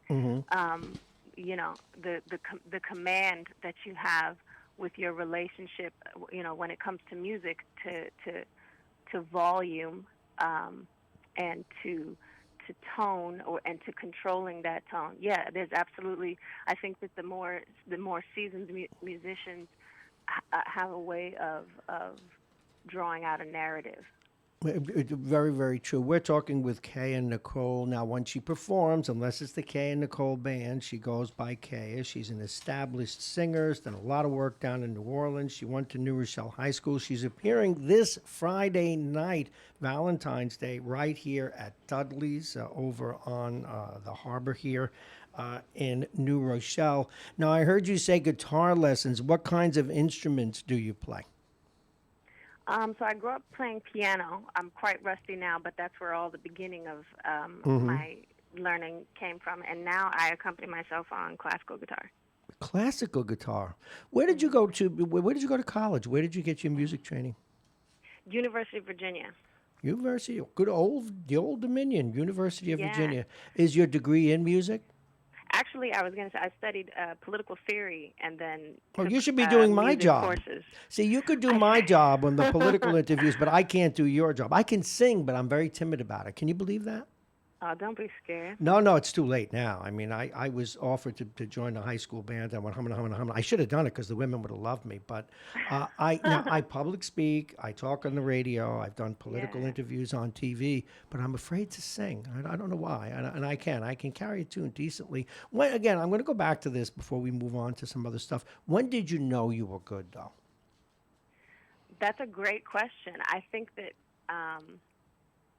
I think everyone would answer that question on a very personal narrative basis, and I could tell you there were certainly shining moments where I felt within the context of where I was and what I was doing that I was successful at it. But to be honest with you, I think that to be on this road of self-betterment, you have to have moments, particularly because I'm as young as I am, where you're like, damn, I still suck. Oh, And yeah, then I get, moments, yeah, oh, yeah. excuse me. No, that's My okay. No, friend. it's okay. No, it's all right. And then moments where you're like, okay, I'm doing this for a reason, you know. So it's a journey. It's a balance. It's not kind of a one, you know. There's not always one notable moment. There are moments that along the way I think that have reaffirmed I'm doing the right thing. But they're definitely and often interchanged with moments that are like, I need to pick it up. I really do understand that. You know, one of the producers here, and he does sports with us and other stuff. Jake Schaefer was a comedian on the road for 15 years, just doing the radio. There are some days I do a show and I go, why did I change? I changed careers in midlife. I've been a corporate communications guy. Why did I do this? I couldn't suck enough. I mean, oh my God, what a terrible show. I blow an interview. It is the nature of this work, and comedians bomb all the time. If they don't bomb, they don't get better. How have you managed that? Because you have to have a reasonably strong ego, or to be so neurotic that you keep overpowering your ego with the need to improve. How do you manage those ups and downs? That's a great question. I think that, and you know, maybe not everyone would agree with this, but for me personally, there's an element of camaraderie when you are working it out and in the struggle, and there's, you know, you have your musicians that are either in the band with you or who, you know, maybe play in the adjacent club or who you keep up with, and that communal spirit gives kind of a spirit of continuity to what you're doing, and to be honest, I think, of course, you know, personal ego is a factor, and believing that you're supposed to be doing it is a factor. But I think if it weren't for general camaraderie through the experience of artistry, it would be difficult to commit to it with such, you know, Now, intensity. Now, because you do other things to make ends meet, which we relate to here, does, though, your music define you? In other words, are you a singer? Is that who you are, professional? I mean, I realize you I don't know if you have a family. We can get into that, but you can be a mother, a wife, a friend, and everything else. Right. But at the end of the day, you a singer. I think I would have to say so, but I don't necessarily take that as a personal identity, just as a profession. No, but even as a profession, inside yourself, is that Yes. who you are? For example, a lot of people write because they can't not write. A lot of people do this. You know, I've got some friends that are 50 years old that are more athletes than the men and women who get paid to do it. It's defining. Right. You're a musician, or would you say you're an artist? How do you see yourself professionally? I think I do see myself as a singer before all else. There definitely is there's a feeling of emptiness when I'm not able to perform with regularity, or I'm not on the stage enough. I do other things, and there are other things that I do that I'm very passionate about. Well, share them with us. Let us get to know you a little bit. And once again, it is 7:54. We are talking with Kay and Nicole. She will be appearing at Dudley's, the new Dudley's here in New Rochelle on Friday night but we'll get to that in a moment with our Bossa Nova band. What else do you do that you're passionate about? Give us a little more about you and fellow New Rochellian who grew up here, went to school here. Do you have a family? What are your other passions? Sure, yeah. I also consider myself just as strongly as a singer, an activist. While I was in New Orleans, I was involved with food activism, permaculture, and when I was back in up. New York, What was that? Permaculture? Sure. What's that? Permaculture. Sure. What's that? It's basically and this is a reduction because it's a much larger umbrella term, but we focus on food sustainability and environmental sustainability, and the relationship that we as communities and individuals can have to creating a more sustainable relationship to food. Mm-hmm. Okay. Well, now I have a very sustainable relationship with food. You just keep, as long as I have chicken parm at least once every couple of weeks, I'm a very happy bunny. So you make sure that I can sustain that. But that's important. The food supply is interesting, and then you get into all the stuff that is based on genetic changes, et cetera, et cetera. I guess it involves some of that. Yeah, GMOs and all that. Yeah. So you've been an activist. What else do you do? I write. See, I knew it. What do you write? What do you like to write? You didn't know. I'm the one that established the connection between good writing and music. Did you not hear that part of the interview? I did hear that. Kay and Nicole. I was wondering if you might have a little intuition going on. See, no, it's just being, doing this for a long time. What do you like to write about? Do you write fiction, nonfiction, personal notes? I don't see any love notes here. I'm looking over all I don't see anything. I do. I keep the love notes to myself. But no. The whole point of a love note is to send them out to the intended. I know. I haven't had the best of luck. So now I keep my love notes. Oh, you haven't been in this studio. That's why. So tell me what you write about. I write poetry. I do some academic writing. I was published once in a undergraduate research journal. When I was studying political theory. So I'm kind of doing both now. I'm working on new essays to start sending out to journals, and I'm working on new poetry. What kind of poetry? I don't know what's the best way to describe it. Is it current events? Is it your heart? Is it things that you see? Is it informed by your political theory, by your music? It's free form that is both informed by music and travels. Okay, one more thing about travel, and then we'll get to Friday night. How have you? And now this isn't sexist; it's just a reality. It's a lot harder. I was always been a fan of Amy Schumer, who writes a lot about this. It's a lot harder, even though the world is much better than it used to be, for a woman traveling alone from hotel to hotel who performs. That's not an easy thing to do. Men bother you. Men hit on you. You show at the bar you want a beer and you can't, or a glass of wine, and you can't be left alone, or at least not enough. It's difficult. How have you managed that? The whole of traveling alone. The whole experience, because traveling is fun, but it's also exhausting, as you now know. I've done it. How have you managed the life of a woman on the road?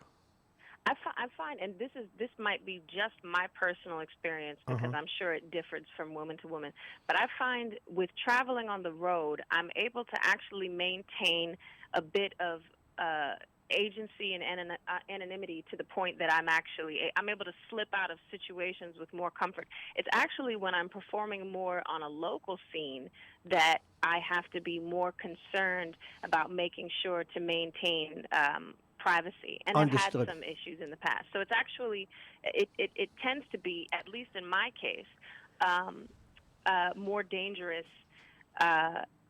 with the situations of more proximity, actually. Yeah, that actually makes a lot of sense. Well, good for you. I know my own daughter travels a lot on business, and like yourself, she's very independent and strong-willed and can take care of herself in general, knowing where to go and what to do. But it's not the easiest thing in the world.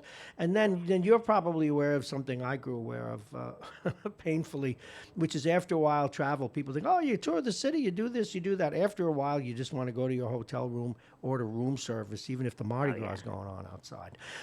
Okay. Oh, yeah. Let's get to Friday. What's going to happen Friday night? When do you get there? And how many shows are you doing at Dudley's? All right. Well, we're going to be at Dudley's, the Kaya Nicole Band, from 8 to 11 p.m. It's Dudley's Bar and Marina, a $5 cover. I would suggest getting reservations now. I don't know what it's looking like, but I know it's Valentine's Day, so it's probably going to be some more people out. And we're going to be performing love songs for you all. Love songs? Oh, yeah, love songs. But not just, oh, my God, we're in love songs. Also, oh, my heart still hurts love songs. Maybe even some self-love songs, all kinds of love in these love songs. Well, hold on. Let's back up so I get myself in trouble with this. We love songs. Now, the name of the band that you're performing with is the Bossa Nova Band. Is that correct? Kaya Nicole Band. The Kaya we sing bossa nova. Oh, but you're going to sing. Now, I know you're not here in person, and I don't want to play anything because your voice is just wonderful to listen to even as you speak. Can you give us a little bar of something that you might sing on Friday while I melt? Sure. Okay, you've got to let me know if you can hear me while I put you on speaker. Go ahead. No, I can. I'll be good. I'll behave. Quiet nights of quiet stars, quiet chords from my guitar, floating on the silence that surrounds us. Okay, that's very, very good. I don't want to make you perform, but to answer as to whether or not that is seductive, I'll be right over. So, I haven't sent you the address yet. Well, did you not know that? Ready. Did you not know that we already have a GPS? If you look out your window now, there's a drone. Oh, is that the noise? Yeah, that's in a little red light beeping outside your window. Kaya, what a delightful woman. I hope that one of these days you could stop into the studio in person, and we'd like to, we'll help promote your career, but also knowing you is good for us too. We wish you the very best. Now, give us the basics one more time about what's coming Friday night. So 8 to 11 p.m., Valentine's Day, Friday night, Kaya Nicole Band at Dudley's Bar and Marina. Make your reservations now. Kaya, thank you very, very much. And please, when next time you're in New Rochelle, let us know. Come by. We'll have you sing in the studio and promote your career as well. Thank you so much, Bob. Thank you. Take care. All righty, folks. You know what that music means. Well, girl, what an interesting young woman. What a bright young woman. Good for her. I hope she continues to do well, and I hope she gets a hit and makes some real money for herself. Jake's in the house. As you see him, he's grading me right now, and I know I lost one big game. I think I won more than I lost last night. It is time for our sports segment with Jake, and there's a lot going on with sports. This segment is brought to you by Dominic's Fine Cigars, a licensed retailer with a big selection, including Arturo Fuente, Padrons, and more. Dominic's Fine Cigars, located on Boston Post Road in Larchmont. And we put him under the lights. You see Jake going over his records, etc., etc. Once again, please welcome Jake Schaefer. Good morning, Jake. Good morning, Bob. That woman was talking about things that the singer that's going to be appearing here in New Rochelle on Friday, things that you can relate to, and I, as a radio broadcaster in a Tier 2 market on the edges of Tier 1, how hard you got to do other things to make a living and travel all over the planet, even when you're gifted. Of course. It's a tough way to make a living. All right, let's start out because people like to abuse me, or as Anthony would call it, Bob's blunders and bloopers of the week or the day. How did I do last night? You were 6-3 again with damn! Sorry, I should. again with no point spread, so Folks, victory is mine. mediocre. So But 6-3 is not mediocre. like I said, not really working with a point spread. I could pick the Chiefs to beat the Bengals every day of the week. Oh, yeah, but you saw all these narrow points, but those odds were very narrow. I found an expert for you, so we're going to match you up with an expert. Who?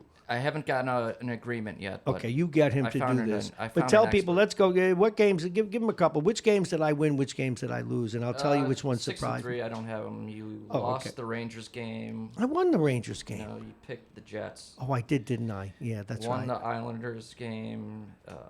Won the Panthers game. Of course. Won the Maple Leafs Keep game. saying one. We like that. Lost the Sabres game. You picked the Red Wings. Yeah, I did, Won but that the was Lightning. the other game I lost. I lost Minnesota. I lost. Minnesota won, didn't they?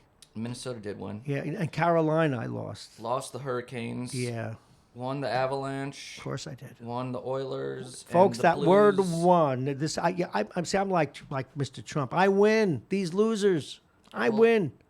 We'll see how you match up when I can't really devise a way to really hold you accountable. Why do I feel that I'm being harshly judged? Because I am. Like I said, I don't really know hockey that well, so it just seems to me if I were to pick a football game, just a winner and a loser, I would probably. So now you're 19-12. I figure if I could do NFL without a point spread, I would be. That's 31 games, right? Okay. All right. Okay. Now let's talk about, did you see, and this story just blew me away, it's turning out that the ringleader the ringleader of the scandal was none other than our very own Carlos Beltran. Have you read that yet? I did see that. I think The back Puppet page Master. of the New York Post was probably the best picture I've seen in the back of the New York Post in a long time. Okay, I have a theory, and I need you to talk and really wax about this because you have a better cynical streak than I do. But maybe you won't be more cynical than this. I think that they need to just draw a line right now and say, okay, folks, this is a disaster. Going forward, these are the rules. We're going to drop an investigation because if they continue their investigation, I think we're going to find out that almost every team on some level is doing this, and we won't even know where to draw the line. I can't believe they postponed the Boston penalties till next week. So that's just, if they drop the hammer on Boston like they did the Astros, that'll tell you a lot. They've got a lot of people coming forward. Maybe that's why they announced Ron Ronicky. the big playoff layout yesterday. That's what I think. And they're saying, oh, it wasn't. That's like they're saying that the president didn't tell the Justice Department. He didn't criticize the sentence given to that Stone. to Mr. Stone. But let's go back to that. Now here's what's interesting. They promoted Ronicky, who was the bench coach in Boston. Did he not know about this? Cora? Yeah, no, the Cora's already gone, but they Yeah. promoted Ronicky today, or last night, to be the manager. He of the was, team. he was the bench coach. So who knows? Yeah, They're finding stuff out. I'm sure disgruntled ex-players, ex-employees, they're all coming forward and painting a nice picture, I'm sure. it is not a very nice picture. I was surprised to see how it paints Beltran. I always figured Beltran was you always came across as a decent, quiet guy. Yeah, but see, here's the thing, and this is what I'm getting at. And this is what I'm about to say is by no means intended to forgive and forget. What I'm saying to you is that it was probably in Beltran's mind so acceptable. Okay. Well, he had veteran players coming up Yeah. to him and tell him to knock it off and lay off it, and he Well, he actually said to one of the men, "You guys are way behind in how to steal signs." had the manager smashing a couple of his monitors with baseball bats. Or so he says. I don't know who to believe anymore. I see what this just smacks of it, and I know this is a lot of this. I'm intuiting. You think Beltran didn't learn this from somebody else? Do you think he's the only guy that no, did he's a this? veteran. Of course he learned it Of from course, he someone learned else. it from somebody else. And I keep going back. I had Ralph Branker in my old studio, and he was telling me how he learned about it turned out that the Giants were stealing signs from the center field, legitimately or not, we're not sure. From the center field, do you know the way they used to put the letters and the numbers up in those little spaces in the old scoreboards? Mm-hmm. And he said he knew that stuff went on even then, but he didn't realize in that instance. And it always bothered him. He said Bobby Johnson never apologized to him about it, even though they go out on the stump together. I know ex-manager Bobby Valentine was one of the best sign stealers, and I heard an interview with him, and he said he was proud. He took pride in his ability to steal signs from second base. But he and did it legitimately. Get them back to the batter. So how far is too far? I think the Astros went a little bit too far, but... Oh, I don't think they're the only team. That's my point. And I think that the only way, in my view, around this is the way they did it with the spitball. This ends now. There's no way to police it because where do we draw the line? Right now, it's in the eye of the beholder. We need to move forward. And I'm only saying that and it's not that I want to let people off the hook. I just think that it needs to be one giant mea culpa. Yeah, it goes on more in these two teams. Don't fire anybody. Don't shoot anybody. Don't just move on. I think it's the only way out because right now the sport is delegitimized, not as something to watch because people watch professional wrestling. How happy is Major League Baseball that the Astros lost the World Series last year? Can you imagine if they had two tainted World Series champions? It would be tough. We still have a lot of people who called the show. Vince Russo this morning was saying he thinks the title should be taken away. I don't know anymore. Meaningless. They take down the NCAA Final Four banners and no one cares. Yeah, they just take down, but they still won. Same thing, Lance Armstrong won 7 in a row. Yeah. And I don't care if he was taking nuclear isotopes. It's still a great accomplishment. So, and in that sport, is there any sport more tarnished than bicycle racing? Oh God, no! I saw the Lance Armstrong documentary movie. What a terrible, terrible human being. Well, he's a terrible human being, but that's the reason why they took his titles away, because everybody else was doing it. He just became a major creep. Now, in basketball, we have another item for you. This smacks of the 21st century. Not the general manager, not the new president, not the owner. They hired, because they wanted to clean up their image. Style guy or whatever. Yeah, they hired a brand guy, and they want Mike Miller fired because he doesn't fit their image of a New York coach. Can you believe that? Well, obviously, he's not part of what their vision is. And Well, they want a big, fancy name like Van Gundy. And again, Van Gundy's a great coach. I'm rooting for him. But imagine if hockey did that. They've got these guys that think are they would- tier 2 guys that became great coaches. I think they would love to have Calipari.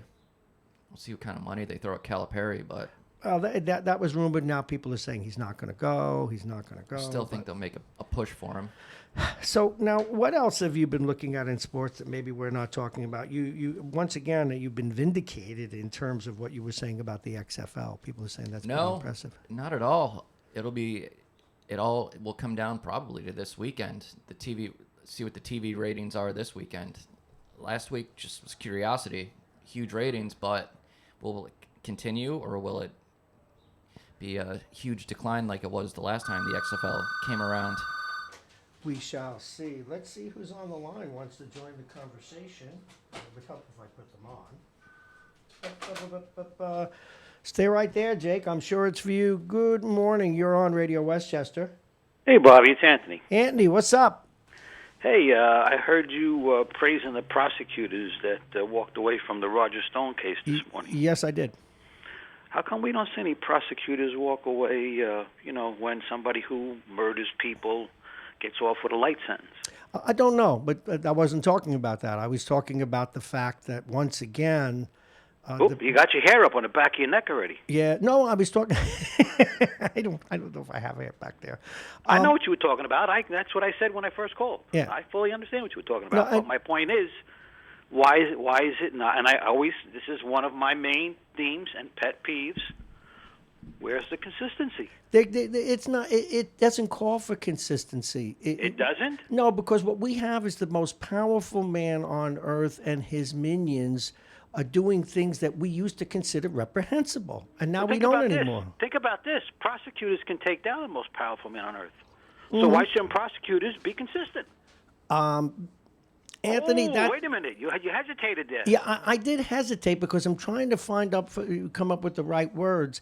When we see a crime, do we let everybody off the hook because somebody else got away with it? Do we not call? Listen, I agree with you. What happened is wrong. Right. Well, then that's all I want. You see, this is you think I'm here to defend Trump. I'm not. So get that out of your head. Well, it's sort of stuck in my back ear, but go ahead, please. Okay? I'm not here to defend him. Okay? I'm here to say to you, you're complaining about the most powerful man in the world, but yet he can be taken down by prosecutors. Well, yes, and so the prosecutors now become the most important, powerful people in the world. So why shouldn't they be consistent? Now, what you're saying is they should walk out every time they don't agree with a case. No, I don't. Okay. But my point is you take an exception to that only when it comes to Trump. Yeah, because he's the president of the United States. Yeah, but no, it's not hypocritical. He's the president of the United States who has defied convention and has defied. And again, I am not. I know you're not, but you're asking me why I feel as I do. You know, I can't account for every single case in the world, but when the top guy in the greatest country on earth. And I know you agree with the basic premise. That's news. That's important. I understand it's news. I understand it. But why should they walk out? Why should they walk out? Because what they should make a protest, it's what Mueller should have done and he didn't do, and others should have done and they didn't do, which is to stand up and not just for political reasons. And that's what bothers you, because the people that could have had power punted. They didn't have the gulliunis to do what they could have done. Is that an actual word? Does. No, I give him full credit for that. But I also, because he does have the gullions to do that, he needs to be accountable for it. This is Absolutely. I have no scary problem. stuff. And you people, you want to talk about the Constitution, and he stepped all over it. Yes, he did. And he ripped it up. Yes, he did. Let's understand something. The Constitution was followed to the letter of the law, and he was found innocent. Mm-hmm. And as you know, just to flip this, I called for him not to be removed from office several times. What irks me was then he says it was a perfect phone call. I want to rip my hair out. But no, listen, I told you right from the beginning I don't believe it's a perfect phone call, but I also told you from the beginning that it's a phone call that I guarantee you. Oh, it's been made There before. are very few things I would bet the mortgage on, okay? That every president since George Washington, although they didn't have phones back then, there was a conversation. That was the equivalent to what this phone call was. And I have agreed with you, and that's why I don't think he should have been removed from office. Everybody's making a big deal over nothing. No, it's not over nothing. We can't. The thing Bob, is, if everybody else you has get done caught. It, why are you holding only him Because accountable? he got caught. He didn't get caught. Listen, Bob, let's understand something. Okay, he could have. Hello? Yeah, I'm here. You just had a little. He could have classified the narrative. He didn't have to release it. Then, if somebody caught him, he would have been caught. He declassified that so everybody could see it. You know why? He said, "Well, I can't think for him." Okay, so perfect phone call Perish the out thought. of the question. Mm-hmm. But my point is, if someone feels that it's something that every other president has done, then I'm not going to say they would use the term perfect, but they'll say, "Guess what? but see, if one the of precedent is set, why am I taking the exception?" one for of it? the things that I gave him slack for, and it doesn't get mentioned enough by my critics, is I'm sure he thought it was okay to do that. By the way, and so I don't think he should have been removed for the same reasons you do. But I'm sure you agree that he flaunts these very important traditions and these very important institutions in a way that's frightening. That's all, and it is. And let's look at that. He chastised the FBI. Well, didn't the Inspector General chastise the FBI? Yes, he Is there did. not a Durham report? Let's Yes, be he honest. did. You But that wasn't the prime finding of that report. So you can cherry pick that report if you like. Yes, the FBI needs to be cherry-pick? changed. What's the highlight, Bob? Tell me what the highlight. Tell me what the take. No, I don't want to say highlight. What's the takeaway? The highlight was that the president did what he was accused of, including in the Mueller report. He said he could not exonerate him, and all of a sudden it was declared as an exoneration. You've read the Mueller report. I'm sure you have. He declared exoneration, and which it turned out to be after it went through the constitutional process. Now this. And if the Democrats did their job properly and presented a complete case and took the time, they were in a rush to try and affect I the don't 2020 deny. election. And let me tell you the little bit that I'm going to be playing every time I call this station from now until election day. What's okay? the bit? It's called Adam Schiff. We cannot trust the electorate to get it right in 2020. That's a fair thing to do. I actually agree with Adam Schiff, but it's not for the reasons that you feel that way. I think he could shoot somebody on Fifth Avenue and get elected. Now, I want to move on to something else because I need other voices. Am I crazy about my opinion on this baseball thing since I have you and since we're in Jake's segment? Am I nuts? Do you think it's gone on everywhere? I mean, even as we've talked about the way what the president did's probably been done by other people, they just didn't get in it. It's a parallel in the sense that up until the president flouted it, okay, it was honor among thieves, and that's the same thing with baseball. Somebody got pissed off because they got traded. But what do you think they they'll do? ratted him out. What do you think they'll do? I personally think they should take it away. Take away the pennant. Absolutely. Jake, do you hear that? Do you agree with him? No, I mean, I don't. I think it's meaningless either way. I could care less. Take it away. Don't take it away. Who cares? But then you'd have to take away monies and everything else. Yeah, I don't know. That's okay. Fine the ownership. Fine the team. My take is that it's so widespread that they need to do what they did with the spitball and things like that, Emory boards and stuff, and say, hey, enough is enough is enough. These are the new rules. Let's go forward. I just think it's endemic. Were you surprised by what came out last night about Carlos Beltran? Not at all. Not at all. I don't Will know. you be watching the XFL this weekend, or was Oh it yeah, just a let's go to novelty? that. No, because Anthony was the other one in here with you with the studio.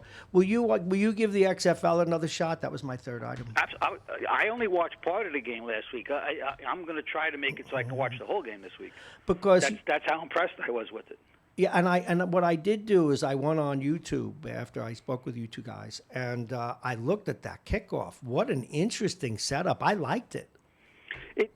It adds to the game and still protects the players. Yeah, a little bit. And The NFL is definitely going to steal that. you think they will Absolutely. just like the NBA stole the 3-point shot? They'll have some variation of it. If they don't, it's in. I mean, what's a kickoff now? It goes through the end zone. And remember, you know how we talk about basketball and traveling, how it used to be. Remember, in the old NFL, going back, if that ball was kicked, the kickoff was into the end zone, you couldn't just let it go if it stopped in the end zone. You had to pick it up and take a knee. Oh, that's right. Yes. Now, yes. if you choose not to return it, you could let it lay there in the end zone, and it's a touchback. That's like the icing. And you know what? in hockey. And you know what the difference is? What happens if somebody fumbles it in the end zone trying to pick it up? It's another play. It's excitement. By the way, do you remember? I'm sure you do. But remember Dick Young, the great sports writer? Listen, you have 5 years on me. Oh! He's You a see baby. why I hate him? One in the Shut same up! month. Let's Don't understand something. don't go in league with this monster on the phone. Go ahead, Anthony.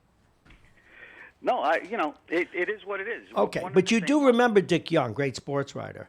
Do you Yes. remember what he used to call the fair catch? Which No, I shows you how the chicken kneel. And it was a completely different time. Yeah. And he called it that. And this one last story in sports, because it so disappoints me. As you know, the Knicks, and we were just talking about it, and I'm glad you called in for all these topics. The Knicks hired this top brand guy in the world, I guess, to fix the Knicks image. And he got caught talking out of school how they don't want this guy Miller, even though he's been their best and most successful coach, because he's, not a big name. And now the Knicks have to backpedal because they didn't say it. The brand guy did. Imagine selecting a coach because of your brand. I mean, think about this. It's a whole different world that we live in. You can't, if you have Alexa in your home, Yeah. you can't say anything without taking the possibility that someone's hearing it. Number one, you walk out your door, you can't do know. anything that could possibly be picked up on someone's Ring doorbell. So, you want to talk about Big Brother watching. That's absolutely true. I was going to say that. It's like 1984, that great book predicted it, and it's happening even as we speak. It's very scary. I've always appreciated privacy in the American system, and boy, we're losing that. You need more privacy than most. That's No. the ball game.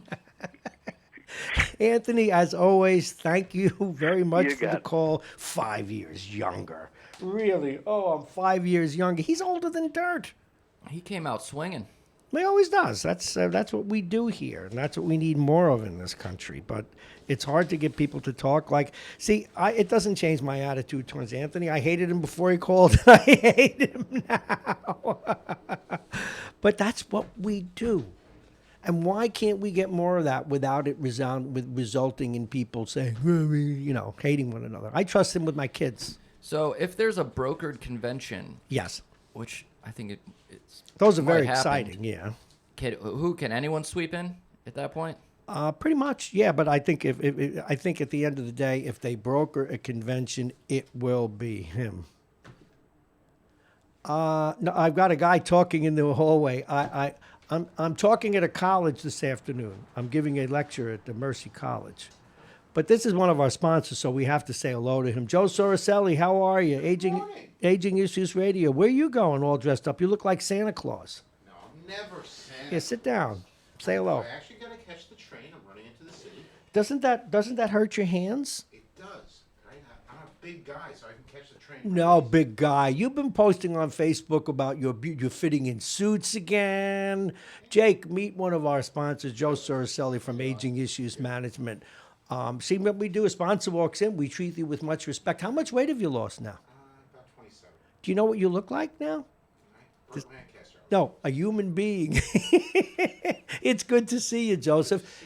Give me a buzz when you get back. We'll make some time. Back up. All right. If you want to swing through on the way back down from Mercy Mercy College, those poor kids up there. All righty, thank you very much, Joe Soricelli. You were saying, Jake, I'm sorry, but we had a visitor, strange visitor from outer space. No, I just had a question about a brokered convention. Yeah, okay. They're talking about a broker convention. Yeah, Is that I think what Hillary's planning on? no. Hillary's toast. She's well done toast, and you just made Anthony spit up his coffee. I think that Mr. Bloomberg emerges.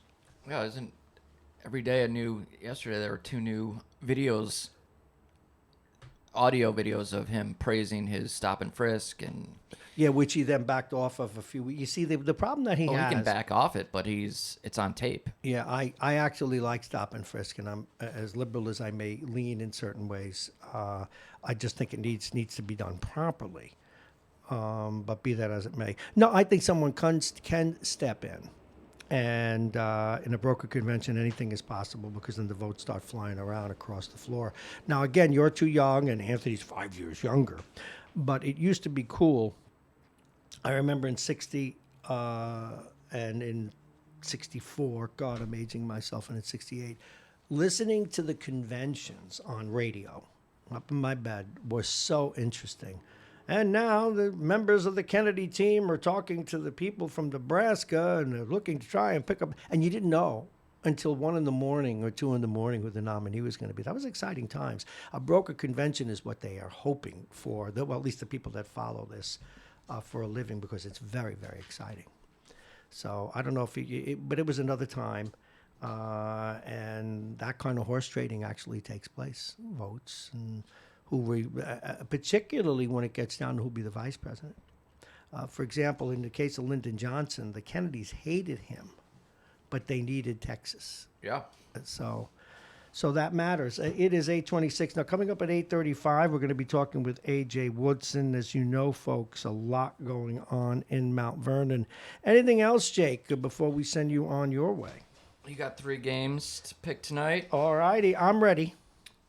Bruins at home against the Canadians. Bruins favored.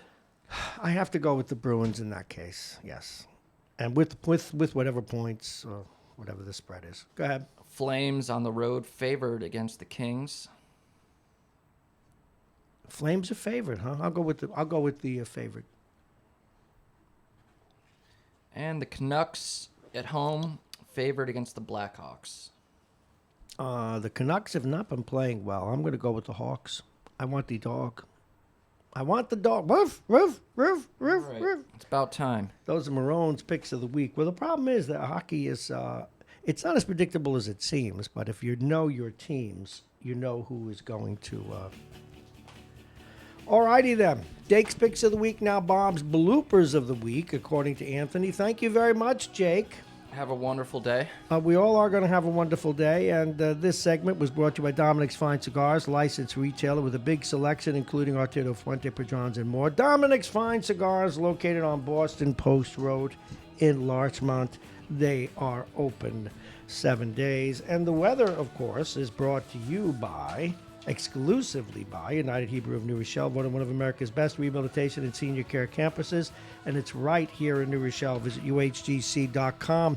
It is 42, on its way to 44 today, nice and sunny, an odd cloud here and there. Now, we'll cloud up later today, and then snow tonight, and mixing with sleet and changing to rain because the temperature won't get much below 36.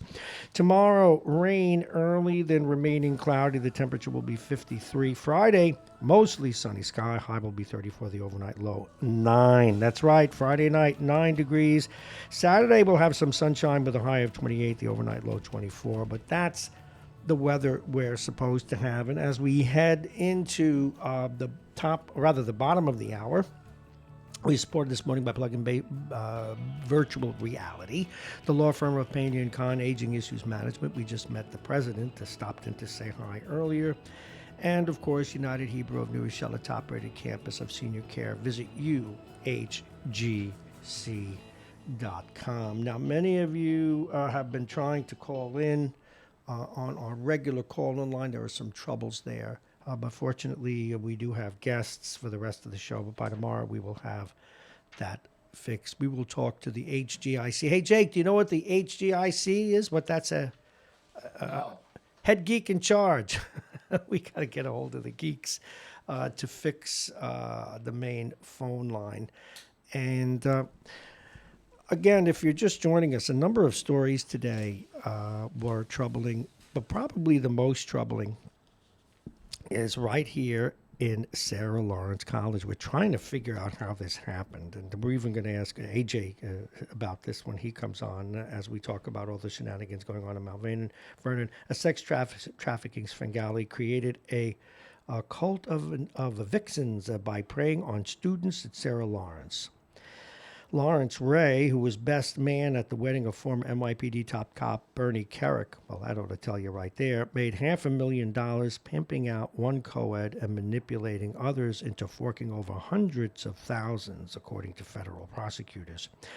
And William Sweeney, assistant director of the FBI's New York office, said, "If you're not angry, you don't have a soul." Ray allegedly embarked on his sick scheme back in 2010 when he moved into, and I don't understand this, an on-campus pad in Yonkers, where his daughter, then a sophomore at the prestigious school, lived with 7 female and male roommates. So it's not like he was at a dorm, I get that, but he did stay at this on-campus pad with his daughter. The suspect, who was convicted in 2001 in a pump-and-dump stock fraud scheme, had been released from prison in a child custody case just days earlier. Ray presented himself as a caring father figure, quote-unquote, to vulnerable students. He began lecturing them on his, quote, on his personal philosophy and conducted his therapy sessions. A real Svengali. They're not kidding. Now, in one case, Ray 60 sexually groomed a young woman, forced her to have sex with a male victim while he watched, and blackmailed her into more than 4 years of prostitution, raking in $500,000. And I don't know that the school, what they might have done about it, but good grief. This is quite the story. And, of course, the other big story was actually a sports story. It turns out now, or at least they're reporting this morning, and we talked about it with Jake, that Carlos Beltran was the puppet master, the ringleader. Here's the way the Post put it. After Carlos Beltran denied to the Post last year he was even aware of a center field camera, let alone illegal sign stealing, a new report has emerged claiming that he, that is Beltran, not only knew of the illegal scheme, but was a key figure in orchestrating and maintaining it throughout the season. According to a report Tuesday in The Athletic, Beltran was a ringleader when it came to the scheme. Beltran joined the Astros before the 2017 season, and wow. And even when other players, including former Yankees teammate Brian McCann, advised Beltran to put a stop to the cheating, Beltran refused, saying, this is how it went down. And this is from McCann, he disregarded it and steamrolled everybody, one of his teammates insisted. Where do you go if you're a young, impressionable player with the Astros? And the guy says, we're doing this, what do you do? And so, wow. He's got a lot of explaining to do to the Yankees and everybody else. Now, one wonders, the Yankees are pleading all kinds of, we don't do that kind of thing. Meanwhile, he was a big shot in their organization. He played for the Mets for years. Folks, this, like the coronavirus, is going to keep spreading. And for those of you who are hockey fans, we'll be checking in on this. A veteran who plays for the St. Louis Blues, Jay Baumeister, collapsed on the bench last night. We're hoping it was just something that was a dehydration, that it has nothing to do with his heart or anything else. He was conscious finally when they carried him out. And sometimes that happens. So we shall see. It is 8:34. We're going to be talking with A.J. Woodson in just a moment. We'll be right back.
Yes, we have to shout out to Anthony, who was very careful to tell us in a text or tweet that he was 9 in 1964.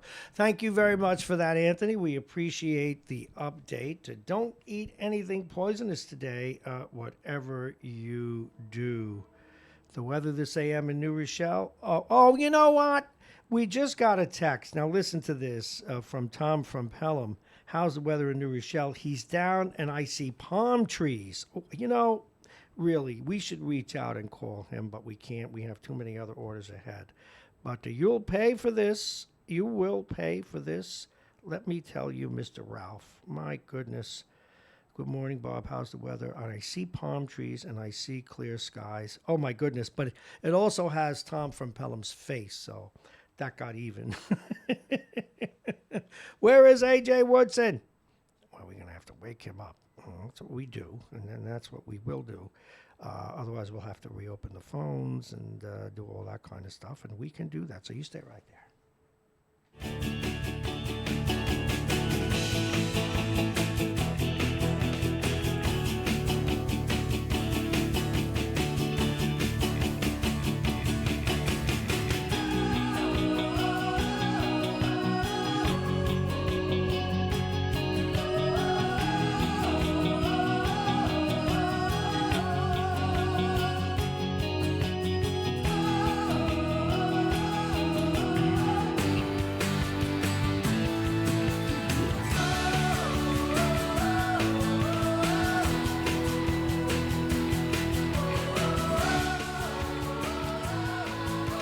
It is 8:37. Remember, folks, you're listening to Mornings with Bob Marrone. This is Radio Westchester, your radio station at the train station. And that ringing you heard was the sound of our next guest. He is, of course, A.J. Woodson, does the heavy lifting in Mount Vernon. We're also going to talk with him about a couple of sports stories that we've been covering because he also knows his way around those.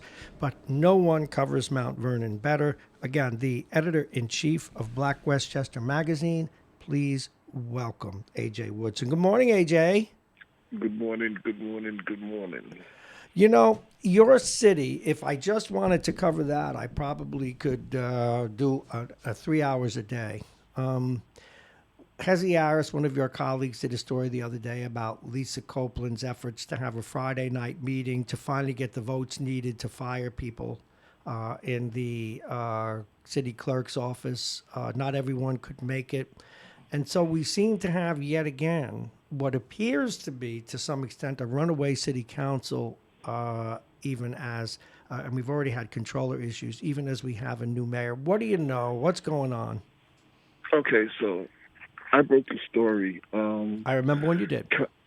Councilwoman Delia Farquharson reached out to me because she was very upset in the way that they handled the firing of Deputy Clerk Warren Carter. Mm-hmm.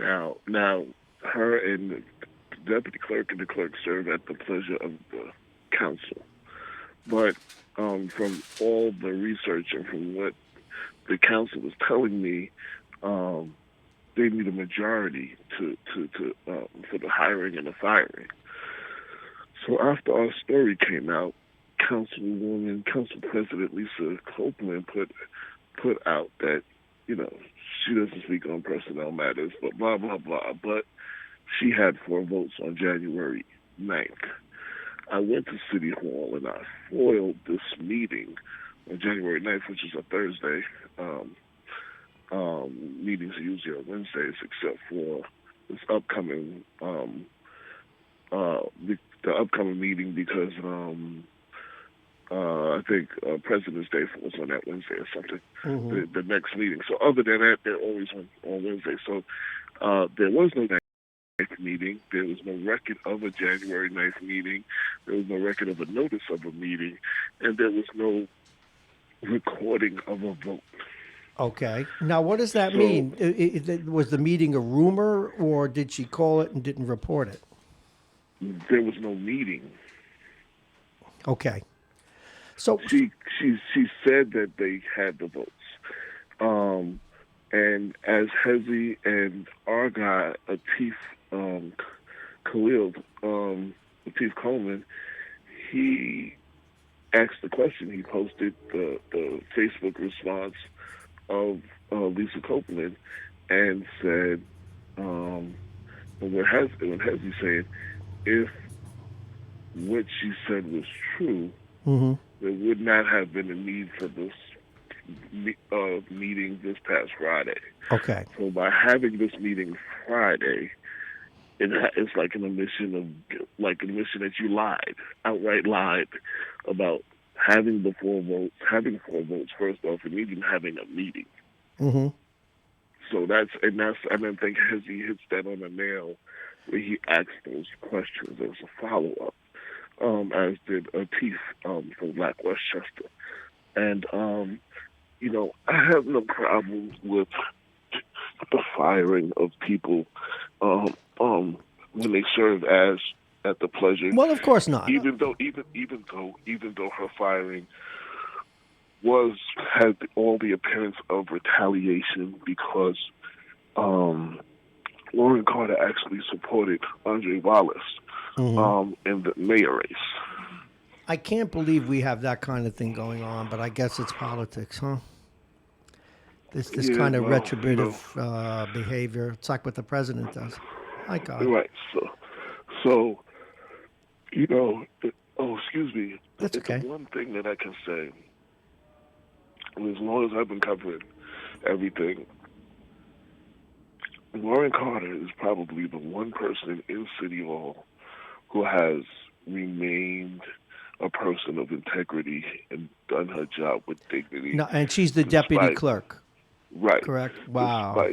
Even when Mayor Richard Thomas and the clerk were going through that thing where they supposed to have pushed him and all that. Yes. She was the only person in the last couple of administrations who has maintained some sense of decorum at all times and was nothing but professional. And I don't say that off lightly because but we understand that there was enough blame to go around for everybody in City Hall at one point or another. And she's the one person who maintained her, some sense of dignity. Hey, allow me to play backseat driver here. Is it possible, now we understand, at least I understand, you can confirm this or not, that the city clerk himself has been planning to retire? And do you think there was a concern by some that this woman would get the job, ergo let's get her out before this guy retires? Okay, so here's the backstory on that. Yes. So Lisa Copeland, the same council president, she handed George Brown, the clerk, handed him a letter saying that he was his services were no longer needed, effective immediately. Uh-huh. When they had the council meeting, he mentioned to the council, because the clerk, I guess, you all know, that I'm being let go. And all 4 council people outside of the council president were shocked. Like, what are you talking about? He then showed them all the letter, and the council pushed back against the council president. No, he can't do that. Wow. So they agreed to let him retire and go out on his own. So he went, and the earliest date he could get from retirement was February 28th.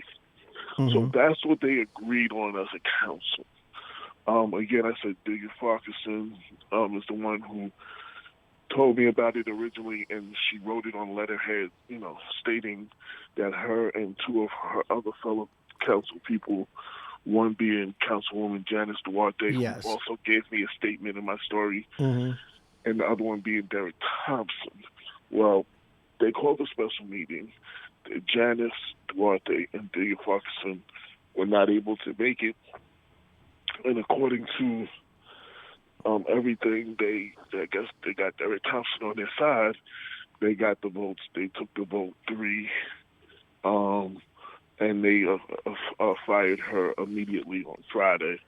And I think they took a vote to fire George Brown immediately. Why would they fire him immediately? Because he's already agreed to resign on the 28th. I don't know why. Again, so like I said, I had no problem with the firing because you serve at the pleasure of.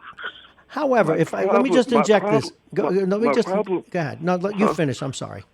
My problem is this is a very, very minor thing in the scope of everything that Marrone has been through and has gone through in the city hall. Why lie about something like this? Double down on the lie. Then when you get caught, do it again. Like, how are we going to trust the council in matters that of importance? This is not something big. You understand what I'm saying? No, but you know what? But it is an issue of integrity on York City Council has a lot of power, and we saw them for good or ill inhibit the behavior of the last mayor. We've seen them do all kinds of things. Now, is there any chance that the other city council members will vote to remove Lisa Copeland as president? A, do they have that power to impeach, and if so, would they at this point? Well, okay. Oh, and the most important thing to a question that you answered that I did not answer, it has been past practice that when the clerk, retires or whatever, that the deputy clerk gets the opportunity to move up. And as has happened in 1999 with the current city council president, who was deputy clerk under Reggie Lafayette and then became clerk. This smells of a preemptive strike. You know that. Right. It really does. So this is past practice, not meaning you have to do it, but she even benefited from this in 1999. Yeah. The very person who's pushing against us. So basically, the rumor and this part, I want to be clear that it's not substantiated or anything that I can prove, only but what has been said. The person that they're trying to put in is a political favor of somebody who's very active in the party. I guess, somebody who does what needs to be done in the party. And they're trying to put that person in. Wow. And the other parts that are being alleged with the retaliation, where the mayor. Okay, so while Warren Carter was being fired by Councilman Marcus Griffin in George Brown's office that first time. Yeah. Their new HR person, her name is Holly. I don't know her last name. She says, because Lauren asked, was there a vote? The HR person said the council president and the mayor agreed to this. But that's the mayor not the, has nothing. The mayor has no role in this. So what Right. you're suggesting, you're bringing in, and I just want to remind people, we're talking with A.J. Woodson. He's the editor-in-chief of Black Westchester magazine, and we're talking about the strange issue of the firing first of the deputy city clerk without the proper authorization, and now you're bringing the mayor into that. Now, the HR person, obviously, at that point in time, if I'm hearing you right, felt that if the city council president and the mayor said it, that it's okay. That's one issue. The second issue is that the mayor is even involved in this, places her in an ugly, at least in my view, in an ugly position of being retributive towards this person.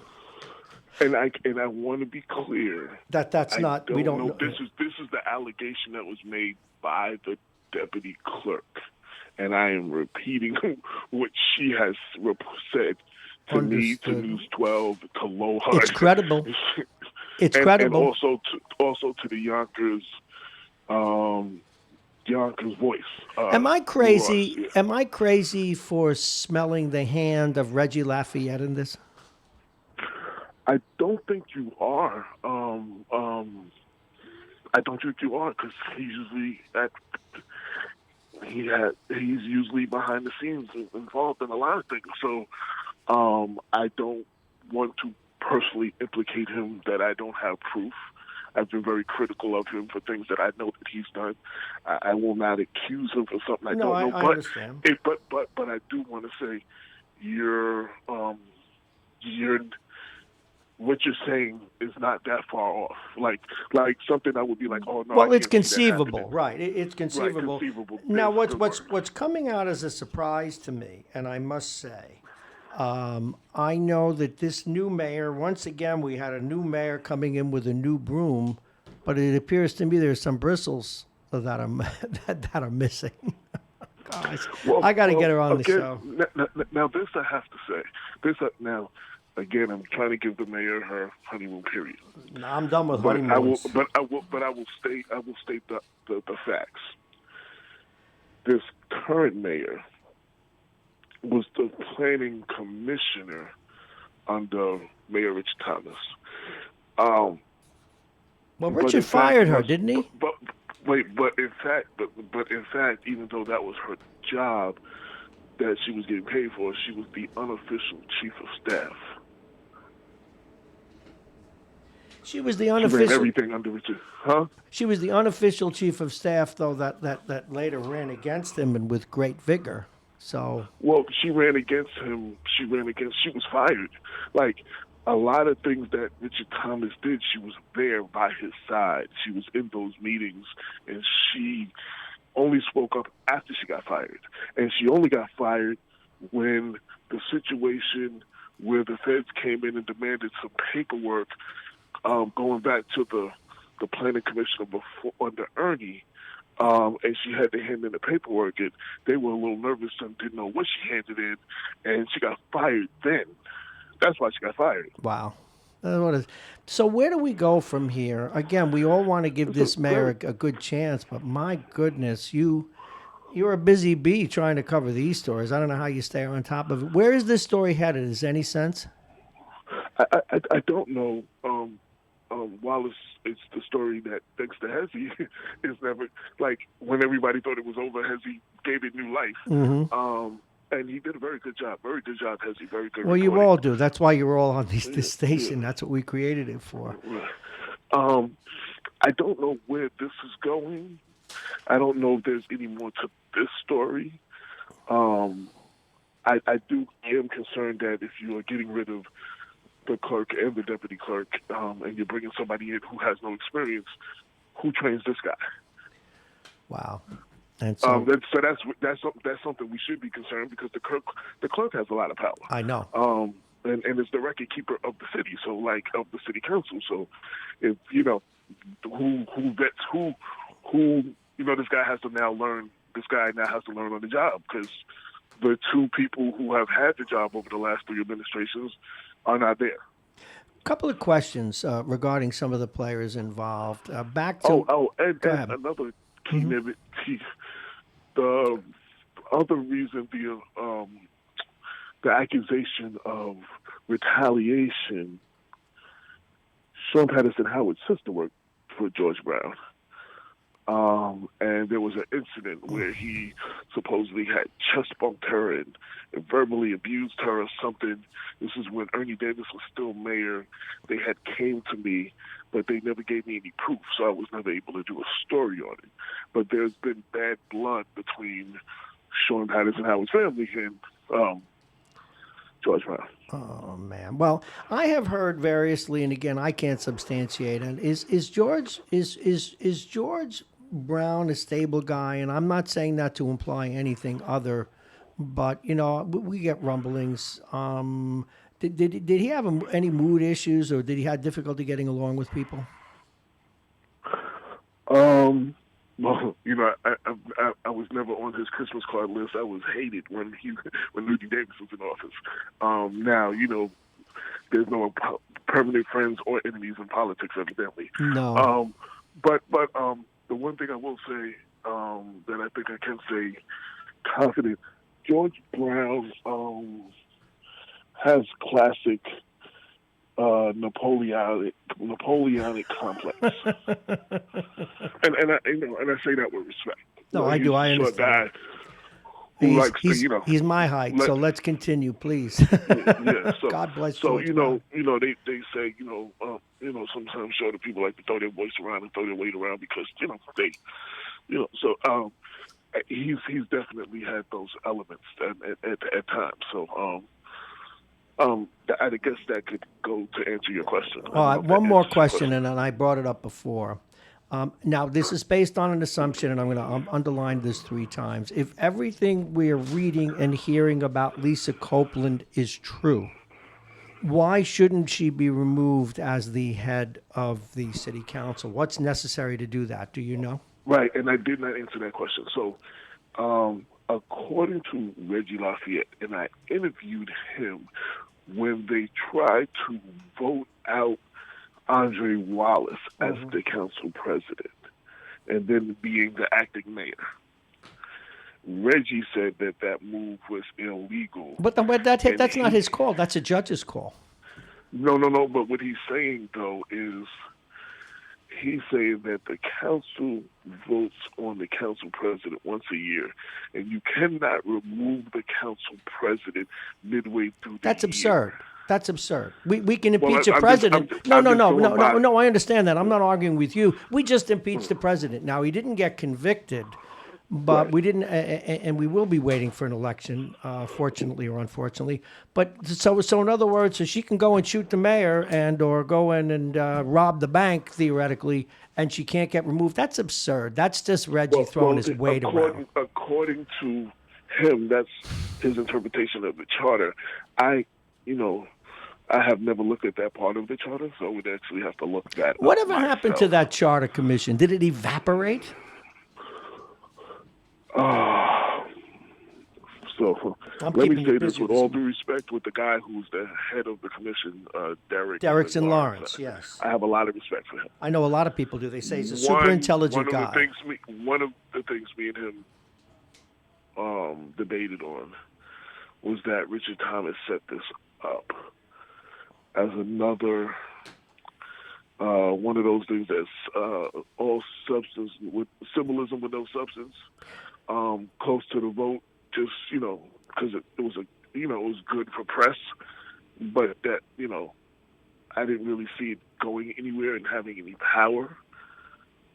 Although, it was interesting when we did that debate at my old studio, they all said they supported the charter. Every single candidate supported the review of the charter. But, once somebody gets in the job, all of a sudden they don't want to diminish their power. Well, 2 things. If we learned anything from the Richard Thomas administration, the charter has a lot of loopholes, a lot of areas that need to be tightened up or revised. No kidding. And he exposed, if he didn't do anything else, he exposed many of them. Oh, yeah, and that's always useful stuff. Listen, we're coming up on the top of the hour, and I've got to go to my next guest, but I know you've been busy working all night, and then we drag you out again out of your sleeping mortals. And we appreciate it because this is... It's a story that one hopes, and the ongoing story is frankly, the incompetence of in general terms, your city hall. Hopefully, we can look forward to a better time. But boy, it's tough to imagine. And I want to say one thing in closing, and just to be clear. I felt this way. I did not want Richard Thomas to fail because... I know you didn't. Fail, yeah. No. For him to fail, the city failed. Yes. I do not want Sean Patterson Howard or even Lisa Copeland or even Deborah Reynolds to fail. I'm not rooting for them to fail because for them to fail, the city failed. I'm hoping, like I was still hoping with Richard Thomas, I said Richard Pryor, Richard Thomas, even when everybody else gave up hope, that he would get it together eventually and move the city forward. I am hoping that these people that I just named, all the aforementioned people, will get it together to move the city forward. It doesn't matter who I voted for and who I supported right now. There's only one team, Team Mount Vernon, and we need to get things together. Yeah, I know, but this is me, not you saying it. But I'm saying this. No, but here's what I want to say. Never hear from me. Reggie Lafayette needs to keep his hands out of Mount Vernon. And the fact that more people aren't looking back to his party leadership and as it relates to Mount Vernon over the last 20 years is a failure on the part of of government and a failure on the part of the press. In Well, my Richard view, Thomas, something that's just Richard not Thomas' right. administration tried to take over the party twice, but they weren't able to. I predict that Kenny Plummer will have his ducks in a row. He will get all the necessary district leaders in the next vote, and then the district leaders will vote somebody else, like Kenny Plummer or somebody else, as the head of the party in Mount Vernon. Well, Mount Vernon, that's all I'm asking. Look, I understand that Reggie's well respected, but he's got to get out of that, and people should be looking at his behavior as it relates to Mount Vernon the same way we've looked at Richards, we've looked at Mr. Wallace, we've looked at Ernie, and somehow he skates, and he just needs to be held more accountable. Well, as far as respect is one thing, but I still believe, until he proves me differently, that the three hats are a conflict of interest. No kidding. You know, because if I have a problem with the commissioner, with the head of the party in Mount Vernon, I would, in priorities, I would go to the Board of Election Commissioner, and so I'm going to tell Reggie on Reggie. How does that work? So. You understand what I'm saying? Like this. No, I know, but it's up to us. We've got to hold the people in power. We've got to hold them to account, and his name keeps coming up in all these things, rightly or wrongly, and we just need to be sure that we keep an eye on him. I think we could use some fresh blood. I think we no be kidding. careful when we ask for change, because you said that with Richard Thomas, and we'll see how that worked. Well, we got to change keep. For the sake of change is not always a great thing, but I do think it's time for somebody else. Yeah. Okay. Well, thank you very much, and I appreciate your time today, folks. We're going to get a hold of our next guest, and we'll be back right after this. Please join me in thanking A.J. Woodson, Editor-in-Chief of Black Westchester Magazine. Thank you very much.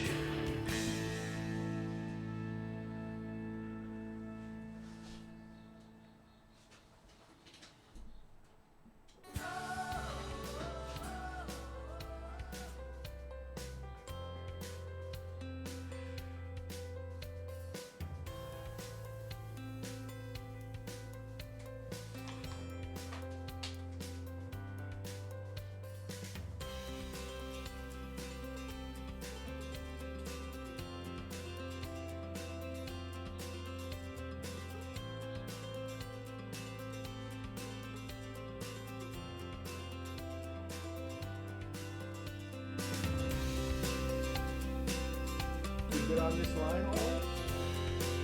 Okay, yeah.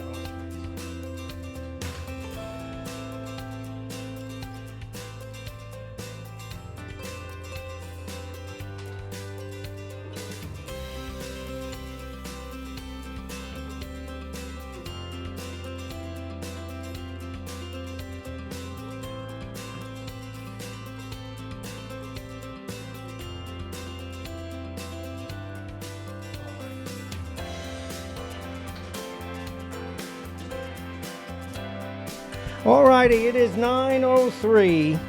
We're going to talk with Harlan Ullman in just a minute. A couple of resets here. Remember, we are headed now to our long-form interview. Our guest upcoming, Harlan Ullman. We'll talk about him in a moment. But first, one last look at the weather. It's brought to you exclusively by United Hebrew of New Rochelle, the top rated campus of senior care. Visit uhgc.com. And it's 42 right now. We've got a mixture of sun and clouds. Later today, it will cloud up. We'll have snow tonight, changing to sleet and rain, but it won't get much below 34, so you won't have to worry about it. Thursday, a little bit of snow. Tomorrow, sleet and rain. Again, that will give way to clear skies on Friday morning. It'll be a lovely day, but it will be 28 degrees at the tops, and then Friday night, 9 degrees. And our long-form interview is brought to you by United Hebrew of New Rochelle, the top-rated campus of senior care. Visit UHDC.com, the law firm of Pena & Kahn and Aging Issues Management. Please excuse me. He's with us every week, and he wears many hats. He's the columnist, the award-winning columnist for UPI. He is an author. He's written many books about what he does, military issues, national security is his expertise. He's taught at certain war colleges and military institutions. His most recent book, Anatomy of Failure, How America Loses the Wars It Starts, and he is of course, travels the planet working with foreign ministers, working with companies. He sits on the board of one to help people, or rather to help governments with their national security issues, and probably is on a first-name basis with most of the important generals, frankly, in Europe and the United States. Please welcome, and Asia, I forgot to mention Asia, please welcome, and I know it's a long intro, but he does all these things. Please welcome Harlan Ullman. Good morning, Harlan. Morning, Robert. Harlan, I've talked about it with many people today. Every day that I think maybe things will calm down, something else comes up. I am appalled, and I'm putting it on the table, that the Justice Department and the President are now trying to weigh in on a sentence that was called for by prosecutors who took the principled position of walking out.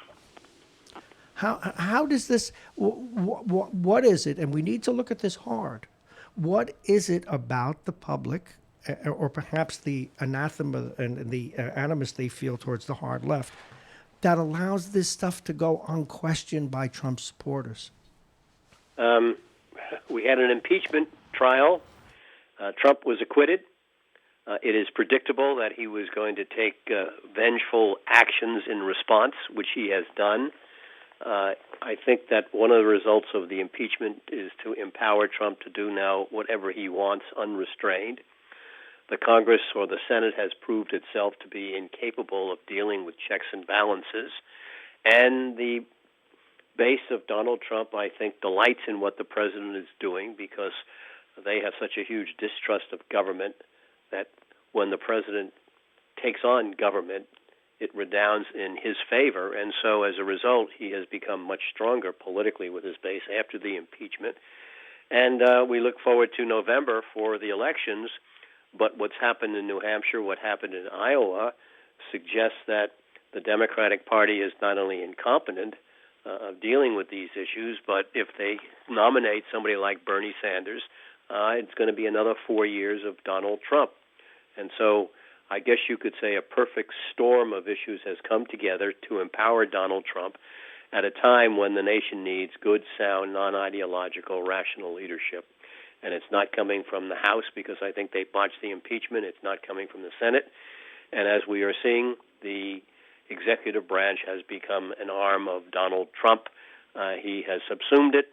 And, well, as I said, this is not a surprise. It is a dangerous occurrence, and I think things are going to continue to become even more dangerous under this president. What troubles me is, there was a part of me, and still is, that I would have loved to see a center-right government, a John Kasich or whomever. Although, by the way, just going back, I think that some of this does open the door for Mr. Bloomberg.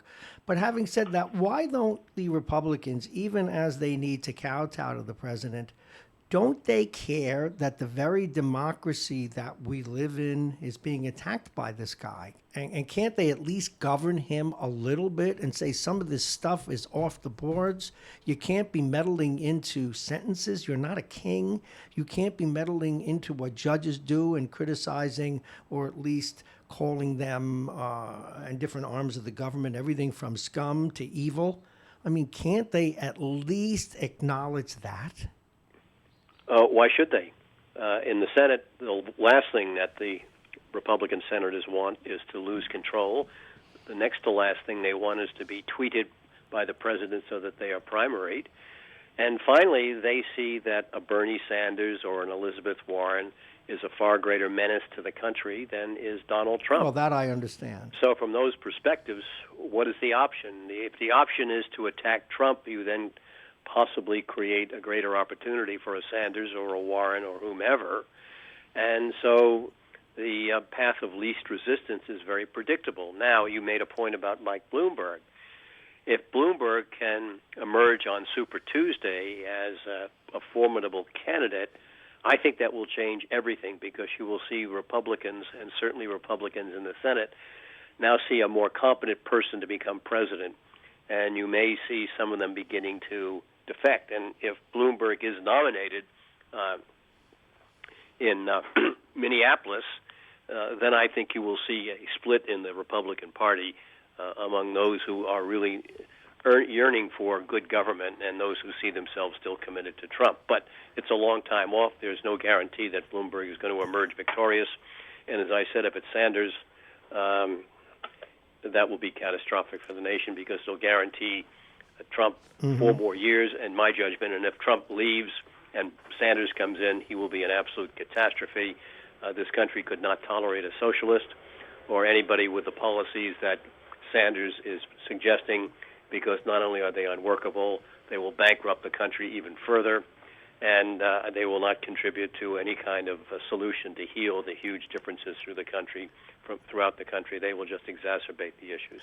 You know, I'm sure, well, I know it's happened before. I'm just finishing a book about the 30s in Germany and how Hitler, now this is not to compare that, even what could happen here in the worst to the fascism that happened there, but one of the things, and again, they had a lot more disorder in Germany than we have right now, but one of the things that the National Socialist Workers' Party did when they were consolidating their power, and they go to these different groups, the reactionaries, the conservatives, the social democrats, and is say, oh, so do you want these people? Or do you want the Bolsheviks? Do you want the communists who were a real presence at that time following 1918 and the revolution in Russia? And so they held that out the same way now that Americans do. Well, do you want Bernie Sanders? Well, you got to stick with Trump then. And it's scary. It's scary. I first of all, Bob, I would urge you to dismiss that analogy entirely, because Why? That's dangerous, because this is not the Weimar Republic. We did not suffer a major humiliating defeat in World War I with reparations. We did not have an economy that was wrecked. We did not have inflation running at 10,000% a day. I know, I saw that. So I really would discourage you from that. I think that the difference is, however, if you want to put it in historical context, is that we suffer a new form of McCarthyism, which will be dangerous to the health of democracy, but I don't think it will be as fatal as was Nazism in Germany. But having said that, if Donald Trump gets another 4 years, the damage could be irreversible. And I think that under those circumstances, I would not see a sort of a neo-Nazi or a fascist party arising. Well, no, yeah, I would see America in a sense of decline, where the future is not going to be better for the next generations, where there's going to be far more uncertainty and far more discontent. And to quote the word that Jimmy Carter never used but was attributed, a malaise will set in. Oh yeah. And I think you will see. I think you will see in America. I think you will see America in decline, and America will not be the place that it once was. That would be my well said, guess. and objection sustained. But it really, and I understand, and it's the dynamic though of, well, this is better than that. And see, I do see us in decline, and maybe because I'm Pollyanna-ish, but the lack of respect for our institutions and the checks and balances of government really does frighten me. And in the deepest sense, it does. Now, let's go back to Michael. Well, let me take that apart a bit, because we've been through this before. If you go back to Andrew Jackson's presidency and the entire debate over the U.S. Bank in the 1830s, we did have a civil war. We have endured forms of terrorism in the late 1890s, 1900s, where the country really was panicked. We've had financial crises that were far worse in 1907 and certainly the Great Depression. But the difference is, I think, that the United States always had some sort of a surplus capacity. In other words, in the 1800s, we could move west, manifest destiny. After we entered World War II became a huge economic engine of growth. Yes. And my point here is that we're running out of those resources. We don't have any of the places that we can move westward and manifest destiny, except in business and technology. And quite frankly, what frightens me probably most right now is a $23 trillion debt that is not payable, and that could be the cause of a future recession or even a depression. That's what worries me, but unfortunately that is a bipartisan problem caused not only by Trump but by Bush and by Obama and by a whole series of presidents over the last 20 years. Well, you're certainly taking us to school, which is why you're here, Harlan Ullman. Now let's take a look at that budget for a moment. one of the things it does. What's your attitude towards the wall? I mean, one thing to give this president It's credit. nonsense. Okay. It's a waste of money. It's nonsense. There are other things that can be done. Yes, there should be some sort of way of having some control over your territory. But to think that a wall is going to work, people will go under it, over it, around it, and we do have some 6,000 miles of coastline. So we do have to defend our borders. But we're going to get into all these issues of what's called eminent domain. When the public will seize private property, it raises all sorts of issues. And if you remember the president's slogan, "We're going to build a wall and Mexico will pay for it," well, that's about as facetious as a comment as you can make. Well, he now and that says he describes didn't. the attitude towards the wall. He now says he didn't say it. I want to go to William Barr a little bit, and then we can move on to some of the international stuff as well. I hold back from being uber critical of him because I think of we had Bobby Kennedy was the president's brother. We had John Mitchell who went to jail for his president. Again, the things were somewhat different in their circumstances. But is Barr gone too far? Is he doing what he's expected to do because he was chosen by this president? Bob, I have not studied sufficiently to come up with a cogent answer. Off the top of my head, I'm very, very uncomfortable with Barr, but I really haven't gone through to give you a detailed view. So I can only say my impression is I'm worried about Bill Barr, but I'm not expert enough to be able to cite chapter and verse on the specifics of what worries me most. There were 3 days ago, we're now seeing protests in Palestine, or obviously in parts of the Middle East. They're not at all happy. No surprise there with the proposed Middle East peace plan, which really was just a victory for many view for Israel. That's not going to go anywhere, is it? No, and the other thing that we don't follow here, the elections in Ireland, when Sinn Féin has become very, very close to winning power, it really is quite concerning because you can see the abandonment of the Good Friday Agreement. That's that's almost 45 years old, and so you have a whole variety of things in addition to what's happening with the so-called Middle East peace plan, which is going absolutely nowhere.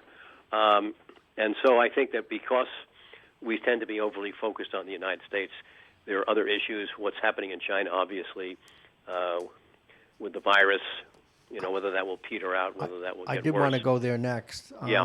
So we can conclude that nothing's going to come of that, and there'll be a status quo. Well, what's going to come of that is going to be negative. It's going to increase the intensity of the Palestinians' dislike of the administration. Most of the Arab countries will take a two-faced position, not wanting to disagree with the Trump administration, but I think the peace plan is going to make things worse, not better. Will Netanyahu hold on? Tensions. I don't know. We'll find out. Yeah, but we'll find out soon enough next month. Let's go to that issue. Now, national security involves a lot of things, and of course it includes worrying about epidemics, pandemics, etc. Do we have a handle yet on how truly serious this is and how much China may have held back things we needed to know? I don't know. My instincts are that the answer is probably yes, but then it means that the problem is that it rests in what the disease is going to be doing rather than what governments can do to control it. This is not Ebola where you could really carve off part of Africa and isolate it because of all sorts of issues of interdependence, of globalization. It's going to be impossible really to lock down all of China. And so this disease, depending upon its specific symptoms and so forth, could get worse, or it could just run its course. But I think that's going to be more a function of the disease than the ability of anybody to control it. Well, an interesting aside, I don't know if you're a sports nut or not, but this involves many things other than hockey sticks, but I heard last night that the National Hockey League is having trouble buying hockey sticks for its players because China's not making them because they've closed some of the factories where they're made. Now, I'm only using that as a tip of an iceberg. How serious does this become economically? Hugely. This could be an economic meltdown. I mean, think about all the parts, especially, for example, automobiles that come out of China. Think about cell phones, most of which are manufactured there. So you have this huge, huge issue.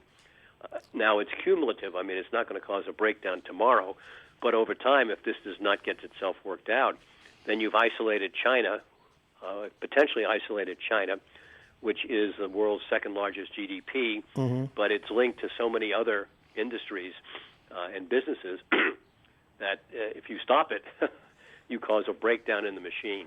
So the potential here is really quite considerable, but we will see.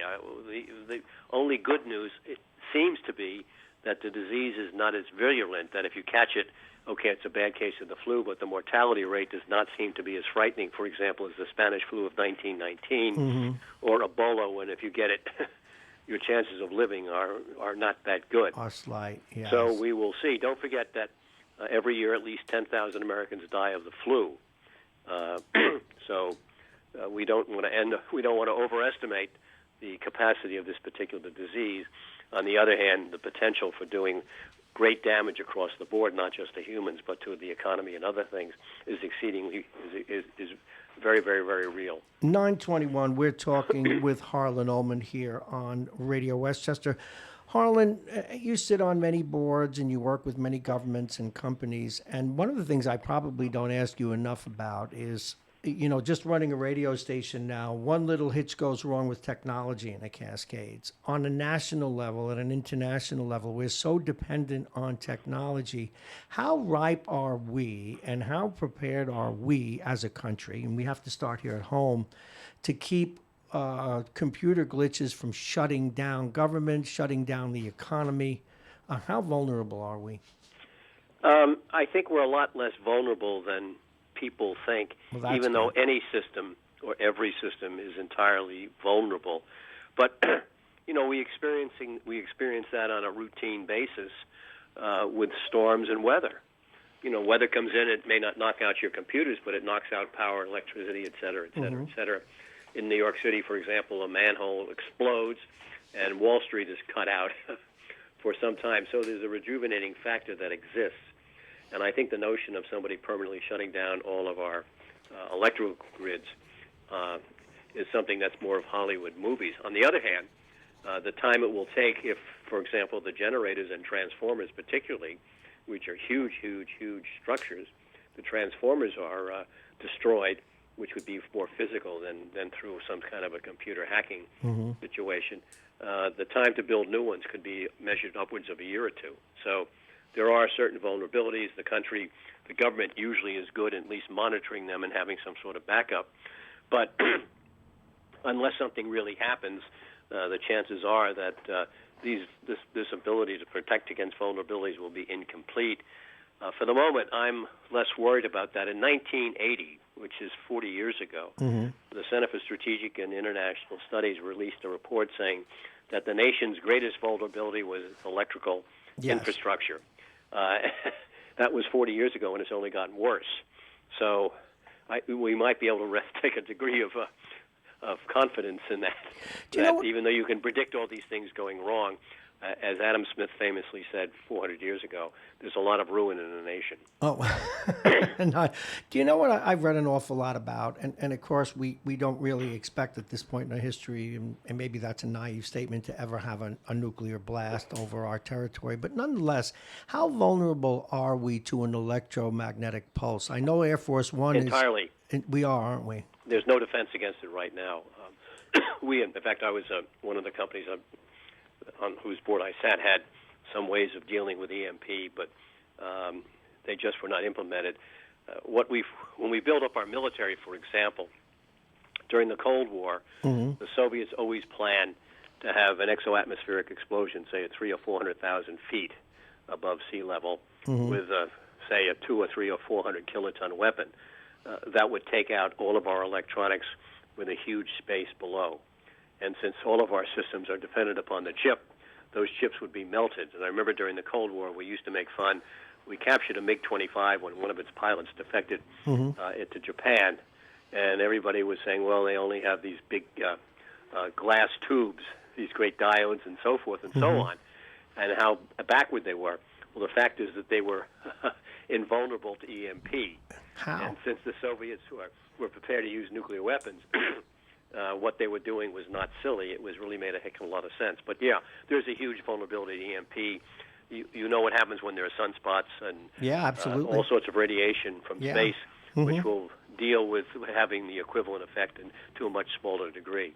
But nobody is going to use a nuclear weapon for fear. Once one is used, then lots are going to be used, and the danger of societal annihilation is something that I think will keep nuclear weapons corked up inside the bottle for, I hope, in perpetuity. Very good segue to something that now I want to go to one of your expertise, obviously, which is military security and preparedness. And I'm going to start on this subject. I'm sure you read the book, aware of it. I think it was Command and Control, about how poorly we were taking care of our nuclear weapons. There was the incident in, I guess it was Arkansas, where a wrench drops, fuel leaks, the thing blows up. Now, it wasn't a nuclear explosion. Have we let our nuclear assets wither? Have we revised them? A, B, the budgets that we put together, is there too much waste, or do we actually have a pretty good defense based on the money that we spend? I know that's a broad question, but this a lot of people don't look into this, don't understand how it works. In one of my books, I'm not sure which one, I do an analysis of our safety record with nuclear weapons, and our record is not that good. No, and it scares you. We were more concerned. We dropped nuclear bombs on Spain in the 50s. We've dropped nuclear bombs on America. The incident you talk about when the Titan II, the Titan missile launched a 1 megaton warhead that landed in a farmer's field about 1,000 yards away. Our safety record it needs to be perfect, and it's not. And you take a look at the Soviets and then the Russians, their safety records. I mean, Chernobyl was an example, even though that was a civilian use of nuclear energy. The bigger problem we face, actually, though, because we tend to be correctly and rightly transfixed on nuclear security. The bigger problem we face is that historically we've spent roughly 3 or 4% of the defense budget on nuclear weapons. Now that's going to be probably doubled when we're building the B-21 bomber, a new land-based missile, and the Columbia-class ballistic missile submarines. That could go up to 6 or 7, even 8% of the budget. Where's that money going to come from? And it's not going to be add-on. It's going to come from our conventional forces, which we need far more. And even worse, the administration, through abandoning the Joint Comprehensive Plan of Action with Iran and the Intermediate Nuclear Forces Treaty, and now perhaps not renewing New START for the nuclear strategic weapons, is in a way recreating a de facto arms race that we can't afford. We need arms control. We need to pursue it aggressively because we want far fewer weapons than we have or likely to have. And I think in this particular case, the Russians will be on board. China has never really looked at nuclear weapons, needing them in such huge numbers as the Soviet Union, Russia, and China and the United States have. So I would say that our disregard for arms control is very concerning because that's what we should be pushing, and our budgets will not afford nuclear modernization without potentially crippling our conventional forces. I know people speak of the Pentagon sometimes unfairly, but how convoluted is the process to build a new weapon, to manage the Army out of the Pentagon? How much waste is there really? You know, everybody grinds their political axe on this one way or the other. Well, as I've said before, Bob, our whole procurement system with rules, regulations, the federal acquisition regulations, the DAR, the defense acquisition regulations, the whole process had to be designed by the KGB because no American would be stupid enough to do it. I mean, it's impossible. I mean, you have budgets for annual budgets, but they don't get approved, so the government can't spend money for 6 months until the budget's approved, and then they got to spend money to make sure they spend it during the remaining 6 months when they plan to spend it for 12. This is no way to manage anything, and it's not so much a fault of the Pentagon as it is of the political process, of the divisions of Congress among various committees, the way we do budgeting. It's insane. And then to make sure we don't have waste, fraud, and abuse, to spend $600 on a hammer or $10,000 on a toilet seat, which we don't do, by the way. These are accounting anomalies. To make sure money is well spent, we put it in a process that probably waste is the wrong word, but it probably requires about 10 or 20% more money than if we could do it rationally. And what about when we design a nuclear weapon? I'm going back to when I was on Wall Street and in charge of the company's data. We were building a new data repository, a whole new system. And my top geeks, that's what we called them, was affectionate, made me watch a movie that involved the building of the Bradley fighting vehicle and how if we did everything with that vehicle, in fact, it was done, that people wanted, it actually wouldn't be effective. How much is that a problem? It's a huge problem. It's called requirements overkill. The Bradley is really interesting because in those days, the Army had the so-called Big Five. Mm-hmm. It was having the M1 Abrams tank, it was having the Black Hawk helicopter, and the Bradley. And so the decision was, I knew the program manager quite well.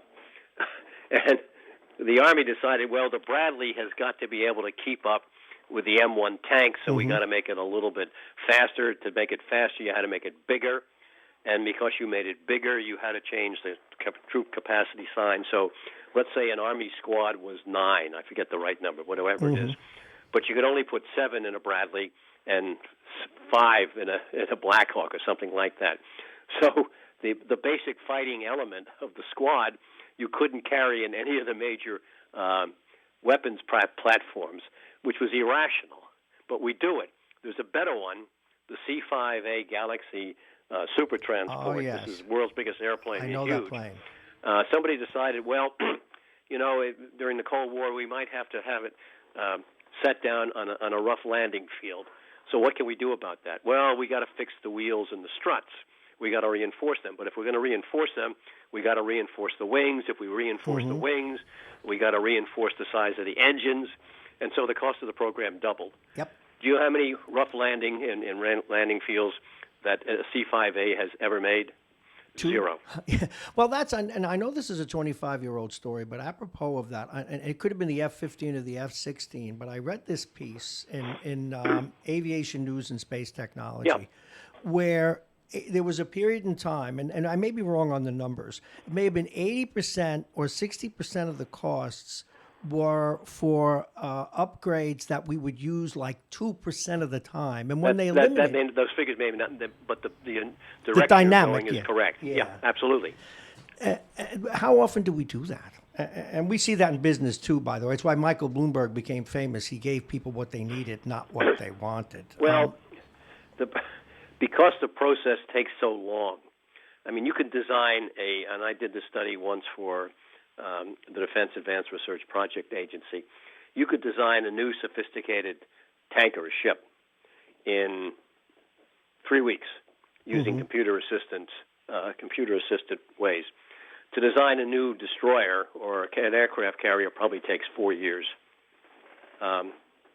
Just because the way that we do it, the process is such that it makes any kind of efficiency and effectiveness almost impossible. The USS Ford, you've heard all about the problems with the Ford, with the elevators and the radars and so forth. That ship probably was in design for 15 years before we even cut steel. And, the idea, this was Don Rumsfeld's idea, the former Secretary of Defense, that let's use all these new emerging technologies. So there are 23 new technologies that they put in because they wanted to get ahead of the power curve. You design something, and it's obsolete before you build it. And the one technology they said was proven were the elevators that move airplanes, ordnance, aviation gas up and down from the lower decks all the way up to the flight deck. And they said, look, buildings are using these electromagnetic elevators. They work perfectly. So this is not a high-risk technology. But believe it or not, people forgot there's a very significant difference between a building and an aircraft carrier. It's called water. And what happens is in a ship, the ship works, it moves, its hull moves and changes even a few millimeters, and that throws out all the carefully requirements that if this thing is going to work perfectly, it's got to remain the line. So people make mistakes like that, but the process is such that from start to finish, it's probably 30 years from the time you really develop the idea for a weapon system until it's deployed. In the case of the aircraft carrier, it was supposed to be deployed several years ago. It will not be operational until 2023. There are a lot of reasons for it, but the system is impossible to make things happen quickly. for all sorts of reasons that are good or bad. That knowledgeable voice you hear is that of Harlan Ullman, internationally renowned national security expert. You are learning why. And by the way, he commanded, I believe it was a destroyer and swift boats in his career. We don't talk enough about the people. And now just, I'm going to give you a reaction from a layperson, an extremely layperson. When we see all this post-traumatic stress and the injuries coming out of the recent wars, how much of that is due to the fact that we have a relatively small volunteer force that has to keep going back and going back and going back? And what if we got into a major conflict? Well, you've packed into that question about 25 different critical issues. Of course I did, because you know this stuff. What's interesting is that in terms of people, I guess because in past wars, explosions were relatively small in size. But in Iraq and Afghanistan, you're talking about improvised explosive devices of several hundred pounds of TNT. There may be a difference between, say, World War II in Korea or Vietnam and what was happening in Afghanistan, just simply because troops were much more exposed to really large-sized explosions. More so in the past. I don't know that's true. And I also don't know that because we could detect PTSD now better and ignored it in the past, I'm sure you've seen movies of so-called shell-shock victims in World War I. Sure. The trauma. And so maybe our science is better because I would find it difficult to think that the casualty rates to PTSD today are that much greater, even given the fact that the explosive charges tend to be larger in terms of troops that are exposed to each of them. And we don't have a small number. I mean, we have a military of 1.3, 1.4 million people. That's sizable. The problem with repeated deployments, during World War II, if you joined up, let's say, after Pearl Harbor. That war lasted 3.5 years, and you were in until it was over. Now you have these continuous deployments. And I think psychologically, even though most troops really do not experience combat, if you've been in, say, the Army or the Marine Corps, which are bearing the brunt of these operations, for 20 years and you've made, say, 6 or 7 deployments, where the issue is the unknown. It's unlikely you're going to be killed or wounded, but it's the uncertainty about war that really is, I think, the most damaging psychologically. And so how that affects people remains to be seen. As I said, World War II was, 3.5 years.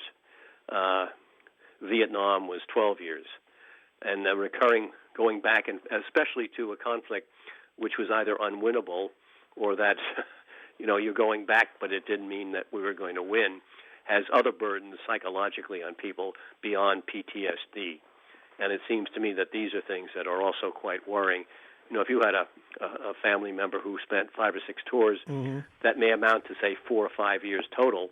But going back on a recurring basis, there has to be some kind of psychological effect on people, even though it may not be directly related to any sort of exposure to high explosives, which leads to PTSD. That makes a lot of sense. Well, and then there's the other end of all this. A few years ago, I met a young man who was an Annapolis graduate who was in sub-school, I guess you call it. He was training to be an XO or someone who eventually would be a commanding officer of a submarine. I could not have been more impressed with the preparation, the depth, but beyond that, the character and the thoughtfulness. What goes in to the production of officers that are responsible for aircraft carriers, submarines, destroyers? It seems like the training for these positions, and I'm sure others in the other services, but I was so impressed with this. How is this achieved, and how does the selection process work? This is not a 1-minute conversation. No, but you can give us the thumbnail. One thing that the military is obsessed with, quite rightly, is preparation for war and conflict. And we spend a huge amount of money in preparing people. As you may remember, I was on the board that looked at education for sea power in the Navy and education. Yep. Yes. And so from the time, let's say in the case of an officer, but in other ways it's true for enlisted people, that you get your commission through your entire time in service, it's continuous training and education no matter what you do. The same thing is true in the Army and the Marine Corps. The amount of time that they spend in simulating combat operations, especially when you have these kind of electronic and computer trainers, is really huge. But there is no real preparation for war except war. And so you can do your best, and you try to do your best, but it's really the cauldron of war that ultimately is going to be the test. And so in this regard, obviously there can be mistakes. There are training accidents no matter what. But the military is obsessed, and I think that you would have to give it the highest marks in the terms of what it is trying to do to prepare people better for the exigencies and stress of combat. And it's not perfect, but certainly this is among the top priority. It's called readiness, and it's among the top priority and has been. The trouble with readiness is it requires money. And when you are spending huge amounts of long-term dollars on aircraft carriers or tanks or fighter aircraft, unfortunately readiness often becomes the bank for that. And once you start declining the spending on readiness, then that affects, obviously, training and preparation. And whereas most military commanders would prefer to make that the number one priority, the realities of the budget and the whole procurement process often mean that because of the long-term nature, that is going to get the attention that it needs. And the bill payer, as the military likes to say, becomes readiness. And that's always been a huge tension. It makes sense. Do you know what also makes sense, but I still don't understand it? Whether I'm reading about Genghis Khan or the Civil War, World Wars I, II, whatever, or even in more recent conflicts, inevitably you read this particular group is battle hardened. How much does that matter, and what does that really mean? Battle hardened is a really misnomer. Yeah. It's an oxymoron. To some degree, it's obviously important because the difference between being prepared to be shot at and being shot at, as Winston Churchill said, clarifies the mind. Be shot at, missed without effect, as he put it. And too often, too much exposure in war is not going to be a good thing. In some cases, because in my own experience in Vietnam, when many of us junior officers went to Vietnam, we thought we were invulnerable, naive. This was the sort of Lafayette escadrille in France in 1917. And that was incredibly naive, stupid, arrogant. On the other hand, one can become too cautious because when you're fighting in a place like Vietnam or Iraq and Afghanistan, when you know you're not going to win, you're going to be there for 6 months, then one of your top priorities, whether it's explicit or not, is to reduce your casualties. So you're going to take fewer risks to get people killed or wounded, and that too may be detrimental. And so finding the right balance is exceedingly difficult, and understanding how the human mind works is still one of the great mysteries of life. So trying to balance that is very, very difficult. During the wars in Iraq and Afghanistan, I got into debates with Secretary of Defense Don Rumsfeld, because Rumsfeld said, look, let's increase the tours of people over there, because if we do it in the short term, and you're only there for, say, 3 or 4 months rather than 8 or 9 months, being retrained takes a great deal of time, and therefore we're better off with longer tours. I entirely disagreed with him, because if you've been in a combat zone for 5 or 6 months and you go home and then coming back again for a second tour, say a year or two later, your learning curve is not, believe me, is not that great. So it's not going to take you 3 or 4 months to get back up to where you were if you had spent a 9-month tour. It may take you just a couple of days. And so you have to be able to balance the amount of time you want to expose people in harm's way or put them in the pressure cauldron of a combat zone where they may not be directly in harm's way, but certainly will suffer the secondary effects of the uncertainty. When are you going to be under attack? Where's it going to come from? But that's always been a very, very difficult battle, because war is inevitably a human function. It's a function of intellect and understanding how the mind works. May not be as elusive as it was 1,000 years ago, but it's still pretty elusive. It is elusive, isn't it? And we're talking with Harlan Ullman, internationally renowned national security expert. As you can tell, he teaches at the War College and certain other institutions, and now you know why. Do you know what has always mystified we lay people? And I did a show once where I had a couple of Medal of Honor winners in there, and I was just trying to the extent that Is it Jack Jacobs? Yeah. And I'm trying to get a feel for how they thought in those moments when they won their awards or did what they did. And the common theme was, I was afraid till the battle started. Then I got my blood up. That was one thing I got my blood up. I was in a fight and I wasn't really thinking about anything. What do we know about extraordinary soldiers, sailors, officers, or even for that matter, generals who have the issue of moral courage, which is very important, and not just physical courage, because they're sending men and women to die. What do we know about them? What makes them special? I'm not sure they are special, quite frankly.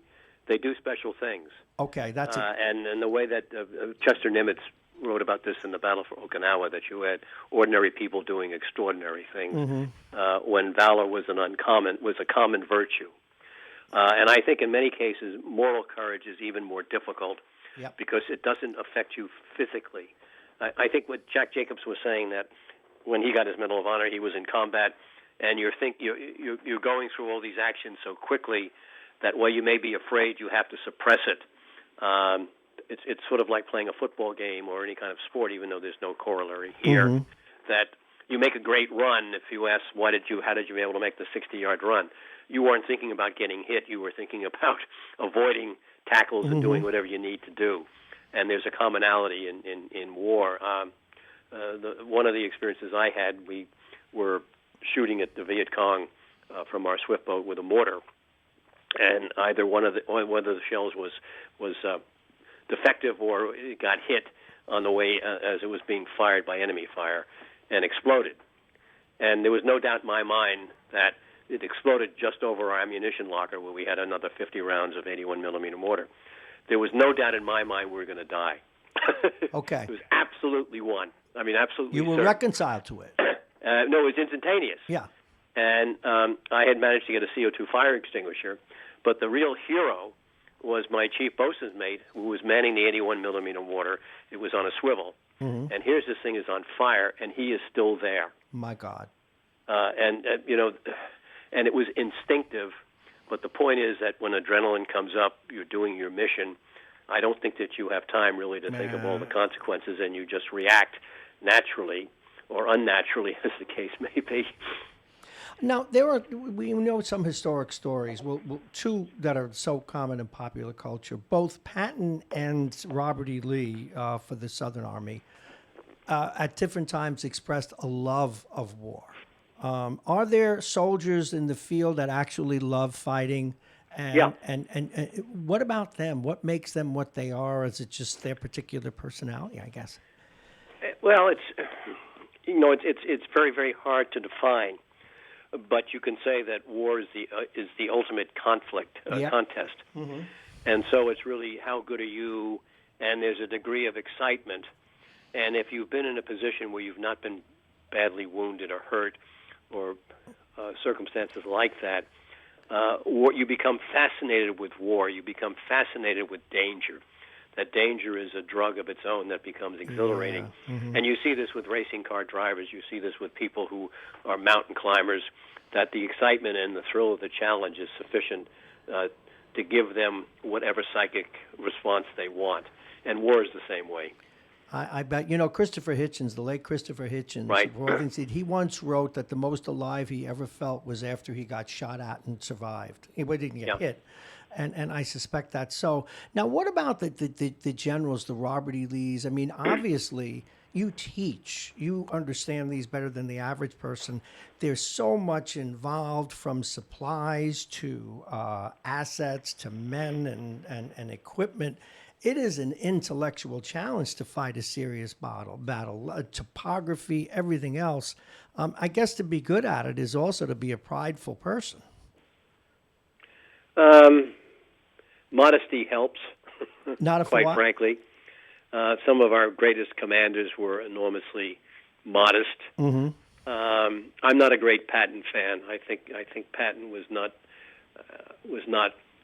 the general that history and fiction have made him. And he was a narcissist reckless. as well. Yeah, and reckless. Yes, he was. I think he was reckless, and quite frankly, the most effective general we had on a tactical level in World War II was a major general who was the only major general to start World War II as a major general and leave World War II as a major general. His name was Ernie Harmon. He commanded the 1st Armored Division and was probably the best tactician we had, far and away. So I think modesty is really an understanding. That's why I would say that in the case of admirals, Chester Nimitz, who was commander of the Pacific Fleet during World War II, and Raymond Spruance, really, to me, embodied the sort of intellectual leadership, but very, very quiet and low-key. Admiral Bill Halsey, who was called Bull Halsey, even though he hated that particular name, and was seen as this aggressive guy who, when his first message came out when he was ordered to take over the command in Guadalcanal in 1942, was kill Japs, kill more Japs. I think he was reckless, and I would have fired him. Well, it's just so interesting. And it's funny because we're getting down into the minutia, but in June 1942, the Battle of Midway was being fought, in which a meager American force destroyed, in a matter of moments, a much, much larger Japanese carrier force. New movie about that is out, by the way. There are several movies about that, but the fact is that Halsey was supposed to lead the operation. He came down with shingles and was replaced by Spruance. I think if Halsey had been in command, he was aggressive in the extreme, we probably would have lost. But that's speculation. My point is that I would much, much prefer following the modest admiral like Spruance or like Nimitz. But having said that, one of our other great generals was a 3-star named Jim Holloway. Jim. Go ahead. I've just lost his last name. Jim Hollingsworth. Yes. Hollingsworth, I think, won 3 DSCs. He had God knows how many Purple Hearts, and he was really, really aggressive in combat. He was George Patton's. Actually, he was Abe Abrams' point man, who was Patton's point man. And whereas Jim was unbelievably aggressive and brave, he was also low-key. And he gave this terrific confidence. He inspired people of confidence just by his demeanor, whereas he could act aggressively, but he was still modest and reserved. And that, to me, Horatio Nelson, Great Admiral Nelson, the band of brothers, that to me has always been the better form of leadership. Now, you, if I may, put you in the dock for a minute. You commanded a destroyer. What's that responsibility like? Well, it depends on your sense of humor. Okay. People are always afraid of doing things wrong, and so therefore the fear of error is. I had an entirely different view. I felt that if the ship didn't go to war. The closest we came when we were supposed to bombard Libya in the 1980s. But my view is I'm going to prepare my ship as best I can, and we did. And so, as captain, I had nothing to do because I had empowered all my subordinates. Right, proper delegation, etc. And so, I got the ship up to my standards. And all I would do all day would be either to sit on the bridge in the captain's chair in my cabin, read or write or do something, and it was quite boring. Okay. Now, how long were tours in peacetime when you served? It depends, anywhere from a year to 3 years in command. It depends on a whole variety of things. And what about out at sea? How long would you be out at sea at any given time? It really depends upon the amount of money. When I was the first time I was XO of a destroyer, we never went to sea. We went to sea for a couple of days a quarter. Wow. In command of a destroyer, we spent 9 horrible months in the Persian Gulf in the middle of the summer. Oh, gosh. Yeah, that's awful. So it just depends on not only the operational requirements, but the amount of money. During the Carter years, we had no money, and we had a force that was not prepared, the so-called hollow force. So it depends. And today, given the operational requirements, we are stressing the force because we have got more requirements than we actually have people. And so the forces are being run pretty heavily right now to meet those requirements. I of course, would cut back on those requirements. I think that I think that they're too many in number. I think there are different ways of doing it. However, it depends on the situation. It depends on the time in terms of those requirements and the amount of money that's available that will enable you to go to sea or fly airplanes or train in battle on the land. It's interesting, by the way, to have you mention these people who didn't get their due or who were low key. I know when I study about World War II and look at World War II, everybody knows about the great tank general who later got caught up in the Valkyrie situation, and the Donitz and the Rommel. Thank you, Donitz and Keitel and these other people. But the Blitz that everybody talks about, and Blitz warfare was created by this guy Manstein that very few people read and know about. It's kind of it was not only von Manstein, but you had Guderian. Yes, Guderian was there. You had Guderian, who was a corps commander, 3-star, and Rommel in the battle for France was a 2-star. But interestingly, when you go back to take a look at the battle for France, everybody thinks the Germans were brilliant because they were able to dazzle the Allies cutting through the Ardennes when nobody was there. The fact is that battle was a very, very close-run thing because the Allies were greater in number, they had better technology in planes, so forth and so on. And what really enabled the breakthrough were both Rommel and Guderian at different points in the front, leading their troops as if they were squad leaders to break through. And so it was really not so much the blitzkrieg and all the stuff that goes into movies and so forth, but it was the personal courage of a 3-star general and a 2-star general leading from the front to engage the breakthrough through which the rest of the German army could pour. The Germans almost lost that, and we forget the history at our peril. Well, that's why I like to bring it up, and I find it so interesting. Do you know what I don't know that history's answered yet, unless it was Hitler's whim. But Barbarossa, going to Russia when he hadn't settled what he was going to do yet in the West, he gave up after the Battle of Britain of trying to defeat the English. Why would anyone, and he had great generals, why would they go fight a two-front war which eventually, from a standpoint of resources, they were destined to lose? The issue is not just Hitler and Barbarossa. My last book, Anatomy of Failure, Why Does America Lose Every War It Starts? We've done the same thing. Why did we go into Iraq for weapons of mass destruction that did not exist? Hitler, we thought we'd go in and we'd get out. Hitler thought the same thing in terms of Barbarossa, that the Russians would collapse. And his greatest mistake when the operation started on June 22nd, 1941, was that he treated the Russian people as enemy. And had he utilized the Russian public, they would have mutinied against Stalin because Stalin was killing them by the millions.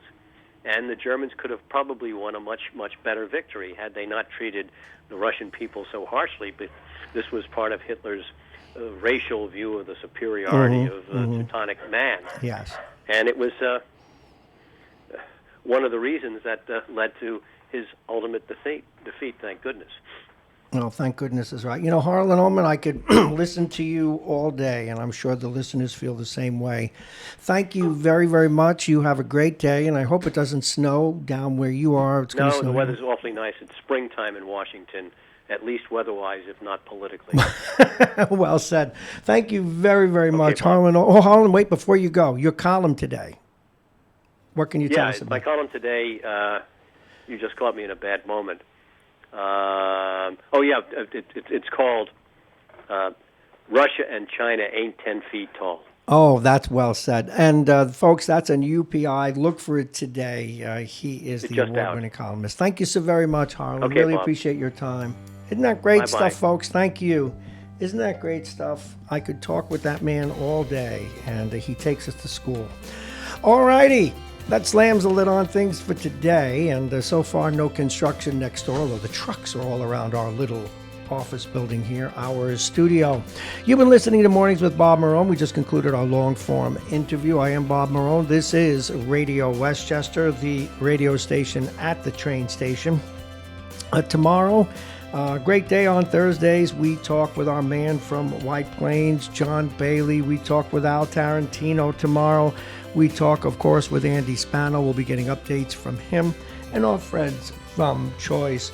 For today, we have a number of people to thank. Of course, our wonderful singer, Kaya Nicole.